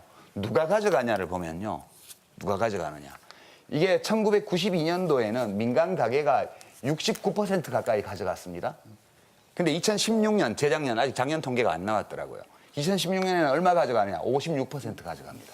그러니까 퍼센티지로요. 퍼센티지로 이게 13%포인트가 줄은 거예요. 그렇죠. 그럼 지금 1,700조 원이면 GDP가 13%면 얼마예요? 200조 원이 넘잖아요. 그만큼 이 비율을 유지했더라면 민간 가계가 소비를 할 수 있는 돈을 확보할 수 있던 게 그만 없어진 거고요.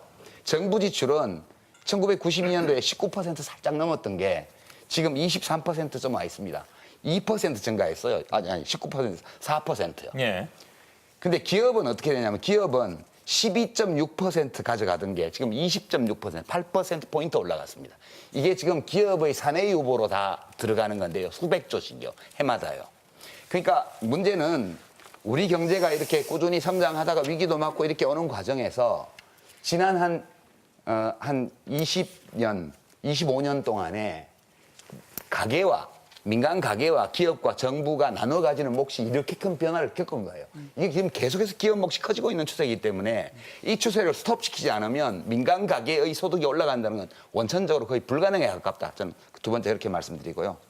세 번째는요. 아까도 제가 데이터를 보여드렸지만 전체 이 가계소득이 줄어들었는데 이 중에서도 최상위 10%, 10분위가 전체 가계소득의 50% 이상을 지금 점유하고 있어요. 근로소득은 40% 가까이 가져가고요. 자산소득과 이자소득은 95% 가져갑니다, 지금. 실효세율은 종합소득세하고 근로소득세는 37% 정도 되고요. 그 다음에 이자소득세하고 배당소득에 대해서는 실효세율이 14%예요. 그러니까 지금 제가 우리 대한민국을 지옥이라고 생각하지는 않습니다. 그렇지만 이렇게 경제가 발전하는 과정에서 기업은 성장하고 수출도 늘어나지만 일자리는 과거보다 훨씬 반밖에 안 생기고요. 그다음에 전체적으로 국민 생산 중에서 기업이 차지하는 사내유보 몫이 엄청나게 커져갔고요. 그럼 민간 가게 안에서는 격차가 이렇게 벌어져가지고 그러니까 지표상 성장률이 3% 가까이 가면 나쁘지는 않아요. OECD 국가로서는. 예. 근데 왜 시민들이 이렇게 살기가 팍팍하고 느끼냐 하면 우리 내부의 소득 분배가 이렇게 돼 있기 때문에 못 헤어나는 거예요. 그래서 저는 이 와중에 문제는 이걸 바로잡아 보려고 하는데 하도 공격을 받으니까 성장에는 신경도 안 쓴다. 그러니까 저 경제운용 계획의 맨 앞에 과거 정부들 늘 해오던 거하고 별 차이 없는 투자 촉진, 규제 완화 뭐 이런 것들이 앞에 들어가 있는 거예요. 그래서 저는 불안해요. 이대로 더 가면 예. 진짜 과거 정부로 돌아갈 것 같다. 알겠습니다. 저 질문 잠깐만요. 하나만. 예. 질문은 제가 좀 잠깐만 드리겠습니다. 사실 아까 처음에 신 교수께 제가 이번 정부의 어떤 소득주도 성장 정책의 기본 방향이 그럼 바뀌어야 되느냐라고 질문을 드렸는데 그 이후에 갑자기 3만 개, 30만 개가 나와가지고 뭐 서로 이제 차고가 있기도 했었겠죠. 아무튼 뭐 지적은 해주셨는데 저의 질문에 대한 답은 아직 안 주셔서 네. 짤막하게 뭐 답변을 해주시고 네. 그다음에 다시 반론 듣고 난 다음에 사실 저희가 1분 동안 광고도 내야 되는데 일단 말씀해 주세요. 네. 예.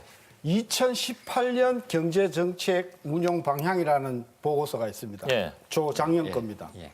제1절이 뭐냐? 일자리 주도 일자리를 통한 소득 주도 성장입니다. 예. 거기 제1꼭지가 뭔지 아십니까? 뭐냐면요. 해외 나간 기업 유턴 촉진이 그게 작년도 경제 정책 일자리 중심 소득 주도 성장의 제1꼭지였어요. 예. 제가 그거 보고 이런 정책이면 필패다. 근데 금년이 되니까 조금 나아질까 봤는데 똑같은 지금 식으로 아까 이야기했지 않습니까? 뭐 어느 기업에 그 건물을 못 짓는 것을 규제를 빨리 풀어줘가지고 뭐 짓도록 한다. 근데 이런 걸 보고 저는 문재인 대통령이 큰 꿈을 꾸시는 정책은 맞을지 모른다. 예. 그런데 지금 정부가 하고 있는 이런 정책 방향으로는 방법론은 아니다. 이런 걸로는 이거는 과거에 박근혜 정부나 이명박 정부나 노무현 정부나 거슬러 올라가면 똑같은 것들을 돌려받게 하는 것이다. 그래서 다시 질문을 드리겠습니다. 네. 아직 답이 안 나오셨기 때문에 네. 이런 식으로는 아니다. 예, 그럼 어떤 식이 맞다고 보십니까?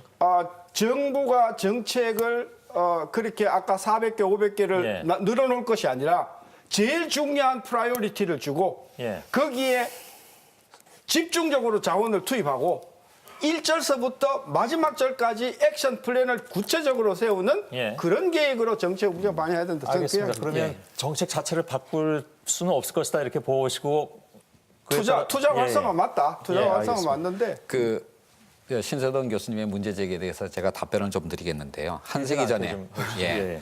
20세기의 가장 위대한 경제학자라고는 존 메이나드 케인스가 일반 이론을 쓸 때 그 서문에다 이렇게 썼습니다. 당대 가장 경제학의 석학이 내세운 이론이라고 하더라도 200년 전에 이름 모를 어느 경제학자가 이미 다 한 얘기다. 그러니까 경제정책이라고 하는 것이 그 아이템별로 나열해 보면 뭐 별로 달라지지 않을 겁니다. 다만 그런 어떤 정책들을 어떤 기조하에서 일관성을 유지하면서 단기적인 어떤 경제 환경 변화에 유연하게 어떤 대응해 나갈 거냐라고 하는 측면에서 중요하다고 생각하는데요. 사실 그러니까 이 문재인 정부의 경제정책 기조의 가장 중심적인 어떤 표현인 사람 중심 경제라고 하는 것은 신서동 교수님도 참여하셨던 그 국가미래연구원의 김광두 부의장께서 사실은 이 개념을 정립하는데 굉장히 기여를 하신 겁니다. 과거에 한국 경제는 우리 사회가 가진 희소한 자원을 기업한테 집중적으로 투자하면서 특히 대기업한테 그 성장의 과실이 중소기업과 서민들까지 흘러넘치게 한다는 낙수효과 모델의 기초였습니다. 다만 이 낙수효과 모델이 더 이상 유효하게 작동하지 않는다라고 하는 것은 모든 경제학자들이 다 인정할 겁니다. 그것을 전환시키기 위한 것이 사람 중심 경제이고요. 첫 번째, 국민 개개인의 소득을 끌어올리는 소득주도 예. 성장, 국민 개개인의 생산성을 끌어올림으로써 기업의 생산성을 높이는 혁신 성장, 그리고 이 두 개의 성장의 바퀴가 굴러가기 위한 평평한 운동장으로서의 공정 경제라고 하는 것입니다. 이 세 가지 개념은 아마 현재의 모든 정부가 추구하고 있는 정책과 크게 다르지 않을 겁니다. 예, 알겠습니다. 이 정책의 기조를 일관되게 유지하는 것이 중요한 것이지, 교수님처럼 어느 하나의 어떤 정책이 잘못되었다 또는 이 모든 것을 하나의 원칙화해서 다 껴야 된다라고 하는 것은 전문가들이나 시민단체 쪽에서는 그렇게 주장할 수 있을지 모르겠지만 예. 정부의 입장에서는 그렇게 정책을 하기는 알겠습니다. 어렵습니다. 다만 이 정책 기조를 흔들림 없이 일관되게 유지하되 현재의 어떤 경제 환경에 맞춰서 유연하게 조정해 나가는 그 어려운 작업을 위해서 많은 고심을 하고 있다라고 하는 알겠습니다. 것을 이해해 주셨으면 예, 좋겠습니다. 잠깐만요. 어쩌다 고생이 공무원이 어쩌다 공무원이 되신 분이 지금 고생이 많아요. 알겠습니다. 시청자 여러분, 1분만 기다려 주십시오. 광고 보겠습니다.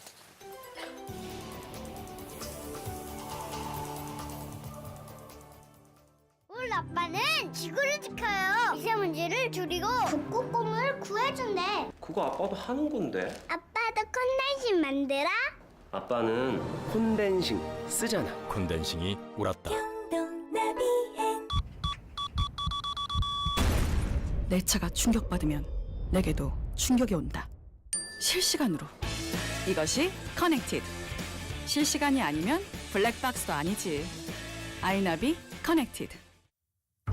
출장 비용, 가성비 높이는 꿀팁. 전 세계 수백 개의 예약 사이트를 비교해서 원하는 호텔의 착한 가격을 찾아주는 트립하고. 스마트한 출장도 역시 트립하고와 함께. 호텔 트립하고. 청소를 아무리 해도 왜 자꾸 먼지가 밟힐까요?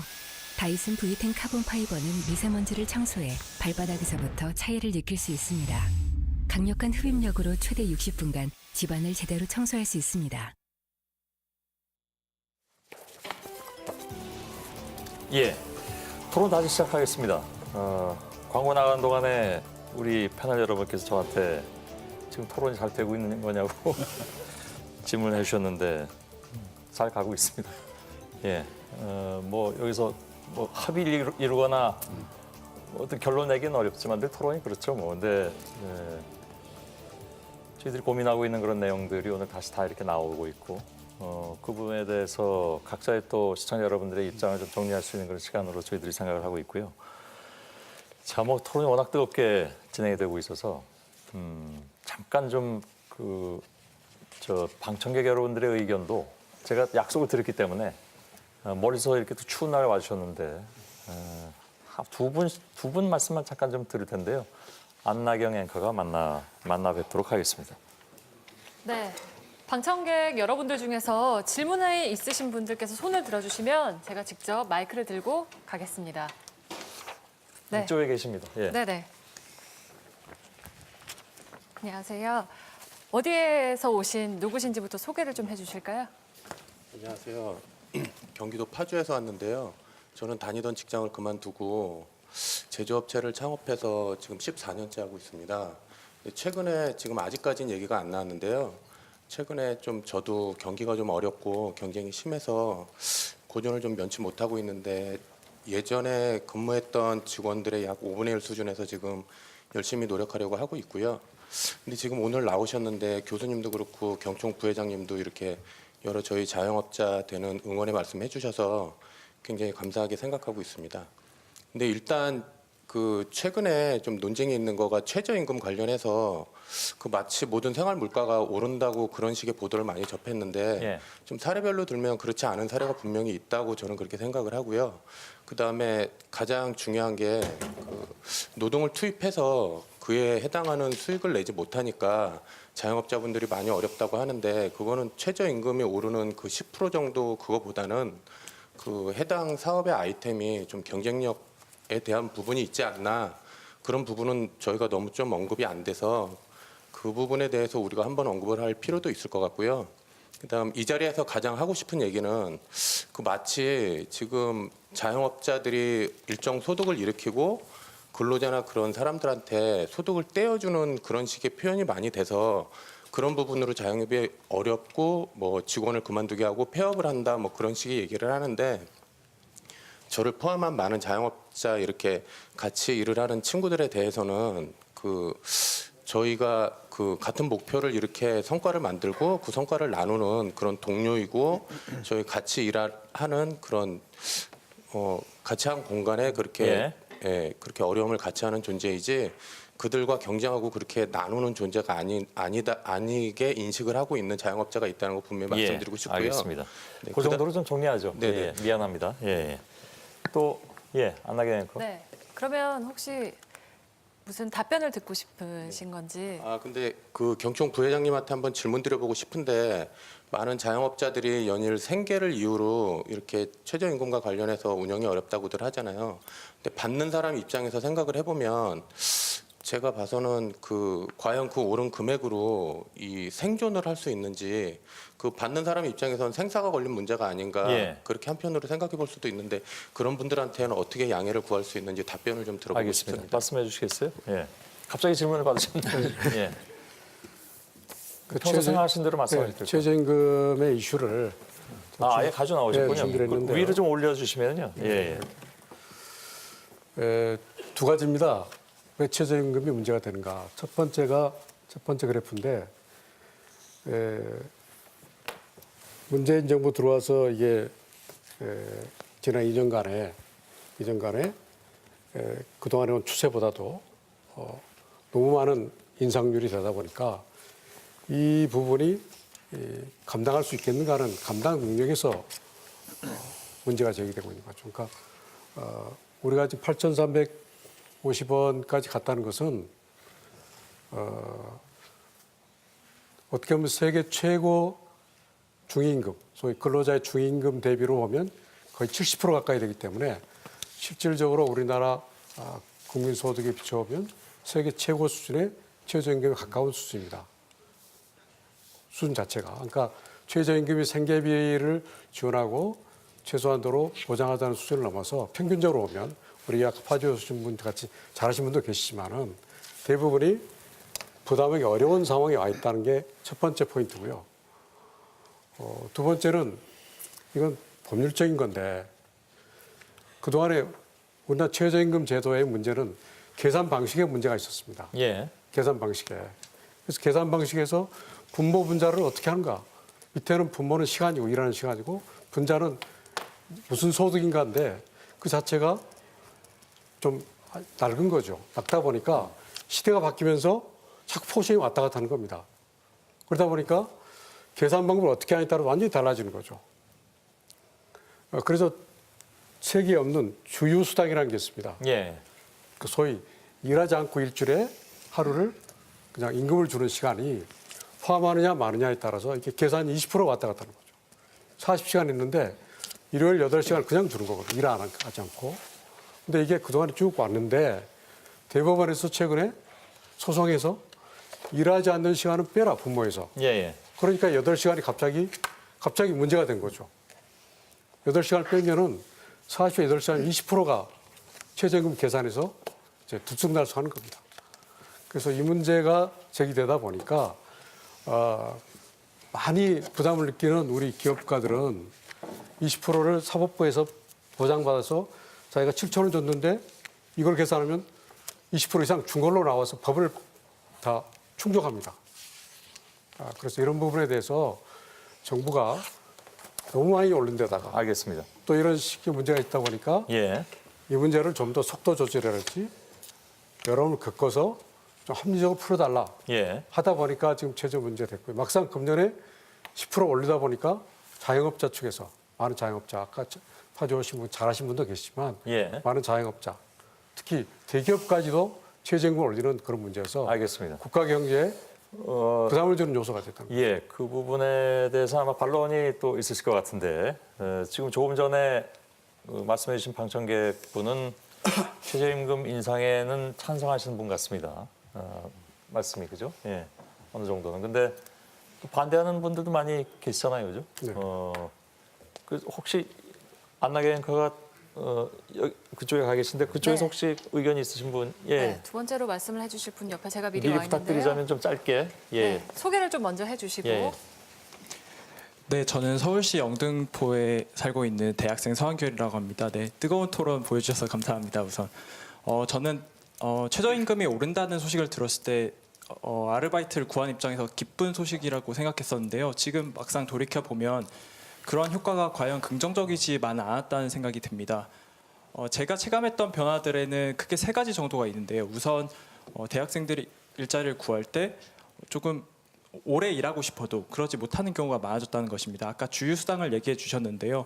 주 15시간의 주휴수당까지 지급하는 것이 부담스럽다 보니까 그 노동시간을 쪼개서 즉 단기 알바를 늘려나가는 방향을 취하고 있어서 저희가 더 일할 수 있는 기회가 줄었다는 느낌을 받고 있고요. 또 예. 두 번째로는 아예 고용을 하시지 않고 점주분이 직접 일하시거나 아니면 가족분들과 같이 일하시게 되다 보니까 그런 부분에서 또 기회가 줄어들고 있는데 오죽하면 그러실까라는 그런 생각이 들기도 하더라고요.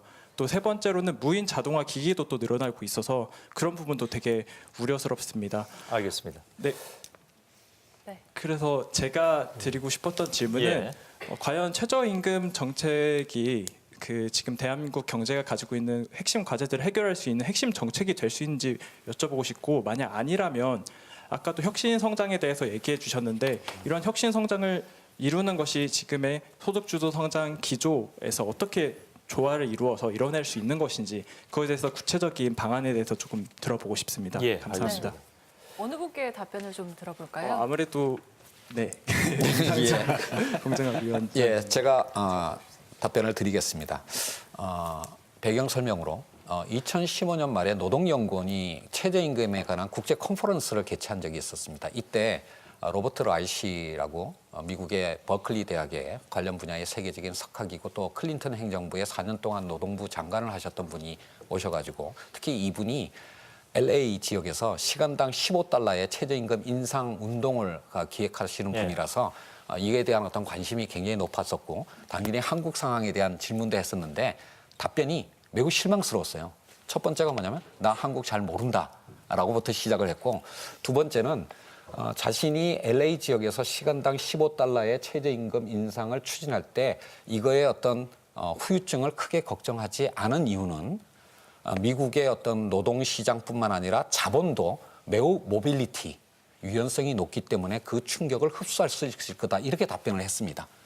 그것을 돌이켜본다면 한국은 그 로버트 라이시 교수가 생각했던 LA 지역의 상황과는 굉장히 다른 부분이 있었고요. 특히 우리나라 취업자 중에 4분의 1, 23.5%가 자영업자인 현실에서 본다면 그리고 우리나라의 어떤 이 고용 구조가 굉장히 경직적인 어떤 상황이다라고 본다면 그러니까 최저임금의 인상이 시장의 기대와 달랐던 부분이 분명히 있었을 거라고 생각하고 그 부분이 자영업에 굉장히 예기치 않았던 충격을 준 부분이 분명히 있을 거라고 생각하고요. 이 부분에 관해서 작년도 그랬지만 올해 와서도 정부에서는 일자리 안정자금이나 또는 그러니까 두루누리 사업을 통한 여러 가지 어떤 사회보험료의 어떤 지원 그리고 근로장려금 등의 직접적인 어떤 지원을 위해서만도 9조 원의 예산을 평가했고 자영업의 어떤 혁신 성장을 위한 그런 부분에 관해서 여러 대책들을 내세웠습니다. 이렇게 말씀드리면 또 신세동 교수님께서는 옛날에 다 했던 거 재탕하는 거 아니냐라고 말씀드리겠지만 예견하지 마시고요. 네. 그런 어떤 그러니까 정책 아이템들을 어떻게 일관성 있게 집행하는 거냐라고 하는 것이 중요하다라는 점을 좀 이해를 해주시고 조금 더 지켜주셨으면 좋겠습니다. 자, 제가 위원장님께서는 이제 자영업자들의 어려움은 다 이해하는데. 이 최저임금 산식 자체가 30년, 50년 되다 보니까 이게 분모는 분자에 기본급만 넣습니다. 기본급. 그러니까 많은 기업들이 상여급이 많은 기업들이 기본급에 못 넣고 기본급이 작다 보니까 이제 현대자동차 같이 세계 6천만 원 임금 되는데도 기본급이 적다 보니까 최저임금의 단속 기준이 걸리는 겁니다. 그러다 보니까 그 많은 기업들도 최저임금 적용 대상이 되는 그러니까 이건 자영업자 문제만 아니고 대한민국 전체의 임금 체계에 관한 문제여서 이건 좀 종합적으로 다루어서 합리적으로 분명히 할 건 국가적 과제로 저는 분명히 이걸 알겠습니다. 다뤄줘야 한다. 그 부분은 사실은 뭐 보도도 많이 된 내용이긴 합니다. 유 작가께 드릴게요.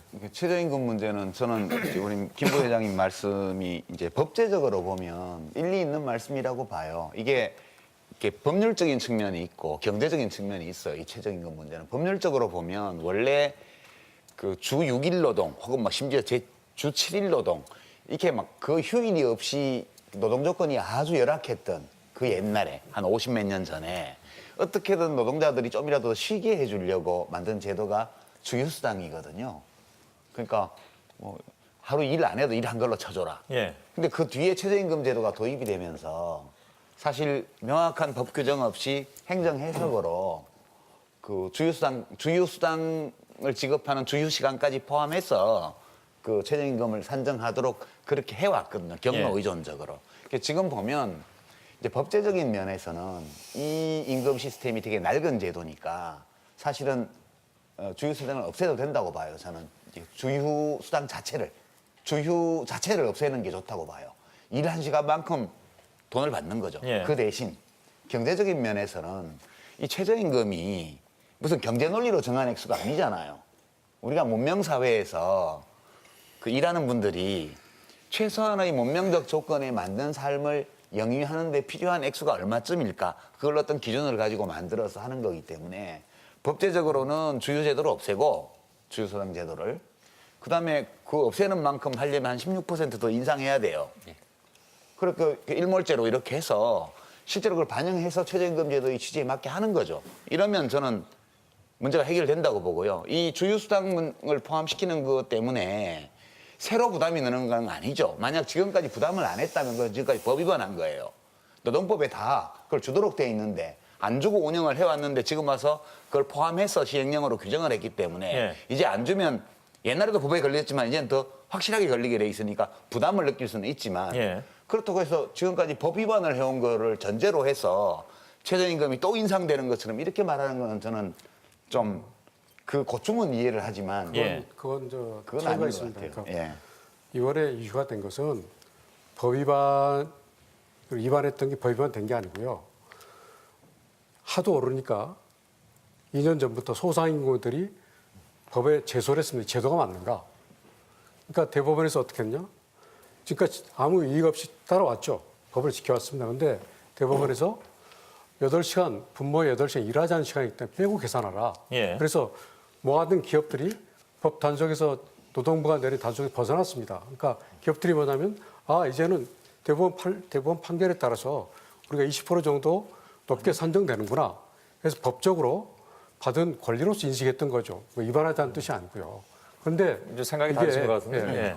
이게 이제 바로 시행령이라는 법이 아니고 노동부가 자체 시행령이라는 정부 내에서 그냥 옛날 제도로 가니까 시대가 바뀌었고 또 대법원 판결은 새로운 상황 변화가 생겼는데 이걸 과거 30년 그대로 한다는 그 이유만 가지고 하다 보니까 당연히 기업체에서는 이의를 제기하고 다시 한번 봐달라고 하는 거죠. 예, 말씀하시죠. 예, 그다음에 신 교수께 드리겠습니다.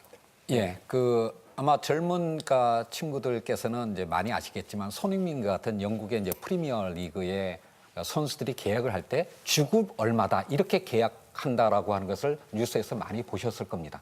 미국에서는 주급이 사실은 굉장히 일반화돼 있습니다. 우리나라는 노동자의 90%가 월급을 받습니다. 사실 임금 체계라고 하는 것은 나라마다 시대마다 굉장히 다른데요. 그러니까 월급을 기본으로 하는 우리나라의 임금 체계에서 사실 주휴수당은 현실적으로 그렇게 문제가 된 적이 많지가 않았습니다. 1953년 근로기준법을 만든 이래로 지금까지 계속 법정 주휴수당은 규정이 돼 있었고요. 1988년 최저임금법이 시행된 이래로 지금까지 30년 동안 사실은 209시간, 즉 법정 주휴시간 8시간을 포함해서 209시간을 기준으로 최저임금을 정하고 그걸 월급으로 환산하는 것을 지금까지 해왔습니다. 이거에 대해서 제가 사실 제기에서는 지금까지 문제 제기한 적이 없었습니다. 특히 작년 2016년에 최저임금법을 개정을 할 때도 법을 개정할 때도 209시간을 기준으로 했고요. 7월 달에 최저임금을 고시할 때도 거기 명시적으로 나와 있습니다. 209시간을 기준으로 한다. 이게 우리의 현장에서의 관행이었고요. 더 나아가서 그러니까 구직을 관련된 인터넷을 그러니까 워크넷을 운영할 때의 기준이라든지 외국인 노동자의 고용 조건을 정한다든지 일자리 안정자금을 지원하거나 정부 재정에 의한 직접적인 일자리 사업을 할 때 이 모든 것들을 다 209시간을 기준으로 지금까지 해왔습니다. 더 나아가서 노동 현장에서뿐만이 아니라 민주화 운동에 대한 보상금을 지급할 때도 그렇고 재난특별지역의 보상금을 지원할 때도 다 209시간 기준을 사용했습니다. 이게 우리의 일반적인 관행이었습니다. 다만 최근에 와서 이제 최저임금이 많이 오르다 보니까 소상공인 측에서 이거에 대한 문제 제기를 했고 대법원에서는 통상임금을 시급으로 전환할 때의 근로기준법에는 이미 시행령이 개정이 되었는데 최저임금법의 시행령은 아직도 개정이 되지 않았고 행정지침이나 행정 해석만으로 해온 것은 물리적으로 안 맞다라고 해서 대법원 판결이 나왔기 때문에 이것을 현실에 맞게 이번에 최저임금법의 시행령을 개정한 것입니다. 다만 제가 마무리하겠습니다. 이 상황에서 지금 유시민 작가께서 말씀하신 것처럼 그런 어떤 주유수단과 관련한 현재 어떤 상황에 맞게 그걸 법제적으로 개선할 필요가 있다라고 한다면 개정할 수도 있습니다. 그건 국회에서 해야 되는데 다만 이 209시간을 기준으로 하느냐라고 하는 것은 우리의 일상생활에 너무나 광범위하게 확립된 관행이기 때문에 이것을 오직 최저임금 그 부담 때문이라는 요인 때문에 개정을 한다면 심지어는 대통령의 긴급 재정 명령 행태로 개정한다면 그것이 가져오는 사회적 혼란은 굉장히 커질 것이고요. 경제적 비용도 커질 것입니다. 알겠습니다. 원래 어차피 최저임금 위원회 구성과 관련해서 여러 가지 법제적인 논의가 있을 테니까 그거에 대해서 어떤 경산의회와 같은 사회적 대화기구에서 의견을 모으고 국회에서 합리적인 기준을 마련하는 쪽으로 가야 될 겁니다. 이것을 해주시죠. 지금 이 순간에서 대통령 긴급재정명령 형식으로 알겠습니다. 개정하라라고 하는 것은 너무 과한 요구라고 생각합니다. 저희가 대통령께서 그렇게 제정하시는 게 아니고요. 지난 8월 달까지 저희가 이유 제기한 적이 없습니다. 말씀하신 대로. 근데 다 알고 계셨지 8월 이후에 대법원 판례가 나왔거든요. 판결 8월 이후에. 그리고 8월 이후에 시행령이 나왔거든요. 노동부가 시행령 개정안을 안 내놨습니다. 아무 이유가 없었습니다.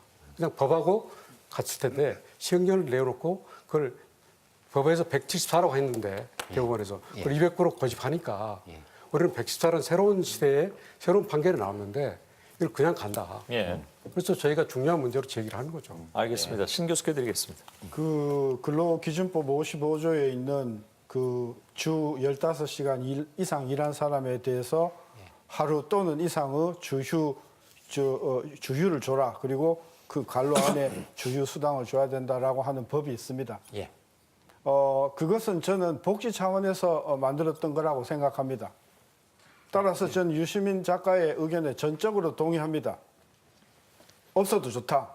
근데 아마 못 없앨 겁니다. 어쨌든 못 없앨 건데 지금가 만약에 없애게 되면 최저임금이 16.7% 삭감되는 효과가 나옵니다. 현실적으로 불가능한 일입니다. 저는 그것은 원래 근로기준법 55조를 도입할 때 복지 성격이기 때문에 저는 그것은 근로시간이 저는 아니다고 해석을 합니다. 아까 외국에 주급이 많다고 했는데요. 주급은 5일 기준입니다. 토요일, 일요일을 일하는 걸로 전제를 하고 주급을 하는 게 아닙니다. 주는 일주일이지만 5일 일하는 것을 전제로 하기 때문에 주급에는 주휴 라는 개념이 없다. 그 말씀 드리고. 그렇죠. 꼭 그렇지는 않습니다. 아니, 논리적으로 따지면 그렇죠. 알겠습니다. 그리고 마지막으로 지금 이 문제가 된 것은 작년에 20몇 프로죠? 16.4%. 네, 그리고 금년에 10.9% 너무 많이 오르기 때문에 자영업이나 기업에서 부담이 많이 생겨서 하는 문제니까 저는 그 부분에서 인상률이 절충이 되면 주휴수당 문제도 저는 적절히 절충될 수 있는 저는 여지가 있다고 봅니다. 제가 한 말씀만 좀 드리겠습니다. 미리 좀 말씀드리겠는데 지금 한 5분 이내로 남았고요. 시간이 그렇게 됐네. 굉장히 빨리 갔습니다. 그리고 오늘 저희 한 끼 줍쇼도 봐야 되기 때문에 제가 조금 작년에 16.4% 그리고 올해 10.9% 최저임금이 인상된 거에 관해서 분명히 시장의 기대와 달랐던 부분이 있다면 보완하겠다라고 정부가 공식적으로 밝혔고요. 사실은 작년에 대통령께서 당신의 공약, 즉 3년 내에 최저임금 10,000원을 하겠다는 것을 지킬 수 없게 되었다라고 국민들한테 사과까지 하셨습니다. 이게 3년이 아니라 4년으로 간다면 남은 2년 동안의 최저임금 인상률은 과거 정부의 인상률 수준에 머물 거고요. 5년으로 간다면 과거 정부의 최저임금 인상률보다도 낮아질 겁니다. 분명히 지금 현실의 어떤 시장의 수용력을 감안해서 분명히 보완을 하고 있는 것이고요. 더 나아가서 올해 6월 달에 최저임금, 내년도에 최저임금을 결정하기 이전에 최저임금위원회의 어떤 구성이나 결정 방식에 관해서도 경사노위를 통해 가지고 국회 입법적 조치가 있을 거라고 생각합니다. 시장에서 받아들이기 어려운 부분이 있다면 정부가 고집하기 어렵습니다. 예. 그런 부분에 관해서 다시 한번 말씀드리지만 경청하고 소통하고 그리고 보완하겠습니다. 알겠습니다. 유 작가께 드리죠. 저는 이제 경청에서 좀 따뜻하게 안아주시면 좋을 것 같아요. 물론 법제적으로 약간의 마찰도 있고 또 굉장히 빠르게 최저임금 인상된 데 따른 경영 압박이나 이런 느끼는 기업들도 많이 있을 거예요. 그리고 이제 연봉 5천 되는 근로자들도 적용받는다 이런 것들은 사실은 그거는 임금 체계가 그 통상임금을 줄이기 위해 가지고 이상한 식으로 만들어놔서 그런 거고요. 그거는 노사 간에 잘 협의하면 되리라고 보고요. 저는 제일 중요한 게 그 최저임금 인상으로 영향을 받는 노동자가 500만 명 이상이라는 거 아니에요? 그리고 제가 최근에 어떤 신문에 보도를 보니까 최저임금이 너무 많이 올라서 30년 함께 일해온 직원을 눈물을 머금고 해고했다. 이런 기사를 봤는데 제가 눈물이 나더라고요. 아니 30년을 한 직장에서 데리고 일을 시켰는데 어떻게 30년 동안 최저임금을 줄 수가 있어요? 이게 우리가 사는 세상이 이러면 안 된다고 저는 생각해요. 그래서 기업 입장에서는 많은 애로가 있겠지만 좀 품어주셨으면 좋겠어요. 최저임금이 저는. 낮은 단계에서는 다 소용하지만 최저임금이 최고임금처럼 되는 순간에는 어렵다는 거죠. 최저임금은 최저임금이죠. 그러니까 그 이상 주라는 거지 그까지만 주라는 게 아니잖아요. 최저임금이지 이름이 최저임금이 실은 많은 부담이 됐거든요. 아니 170만 원, 180만 원 월급이 최고면 이 대한민국 어떻게 되는 겁니까? 3만 달러 하면 뭐합니까? 작가님, 500만 명이나 되는 근로자가 영향받는 건 최저임금이 아니죠. 그만큼 너무너무 저임금 근로자가 많았다는 거거든요. 지금까지. 그게 아니고 반대로 해석해야죠. 완전히 생각이 다르시네요. 저는 좀 아니 저 데이터 뭐 복잡하게 말씀드리고 싶지는 않은데요. 그러니까 자영업자 폐업률이 그러니까 창업 대비 폐업률이 지난 몇 년 전보다 지금 높지도 않고요. 지금 70%대 수준에 있습니다. 과거 이거보다 훨씬 높았고요. 그다음에 폐업한 자영업자도 보면 고용원이 있는 자영업자는 오히려 늘었고 지난 2년 동안요. 고용원이 없이 혼자 하는 자영업자들이 줄었거든요. 이 원인은 또 신 교수님 잘 아실 겁니다. 어떤 한 서너 가지 원인이 있는데 그래서 저는 돈 더 내라 주라 그러면 좋아할 기업이 없겠죠. 그러나 그렇다 해도 현재 우리 사회의 이 분배의 심한 격차나 이런 것들을 감안하셔서 기업도 좀 저는 품을 넓히셔서 알겠습니다. 하셨으면 좋겠어요. 자, 10시 44분 다 돼가고요. 제가 통보받은 바로는 43분에 클로징 멘트를 하라고 들었거든요. 그래서 더 기회를 드리고 싶습니다만은 되게 이제 뭐 마지막 발언하는 게 좀 형식적일 가능성도 있어서 저는 잘 안 듣는 편이긴 합니다. 그래서 사장님 마음대로 하시면 안 돼요? 죄송합니다. 그건 제 마음대로 되는 게 아니고요. 되게 토론이 기승전결이 있으면 좋긴 좋은데 오늘은 워낙 이 문제가 좀 뜨겁고 또 많은 분들이 이미 다 아시는 그런 내용들이기도 해서 이 주제 자체는 그래서 기승전결 없이 그냥 여러분들의 의견을 가감없이 다 듣고 여기서 마치도록 하겠습니다. 마지막 말씀은 듣지 않도록 하고요. 워낙 네 분께서 굉장히 뜨겁게 토론해 주셔서 가끔 좀 너무 치열하다 싶기도 해서 제가 조금은 중간중간 좀 가볍게 진행을 했습니다. 혹시 뭐 좀 그 부분이 이상했으면 좀 양해 좀 부탁드리고요. 그래서 마치겠습니다. 또 뵙겠습니다. 또 뵈야 될 것 같습니다. 내년이 오기 전에. 네 분 오늘 토론 잘 들었습니다. 고맙습니다. 시청자 여러분, 저는 내일 다시 8시 뉴스룸에서 만나 뵙도록 하겠습니다. 여러분 고맙습니다.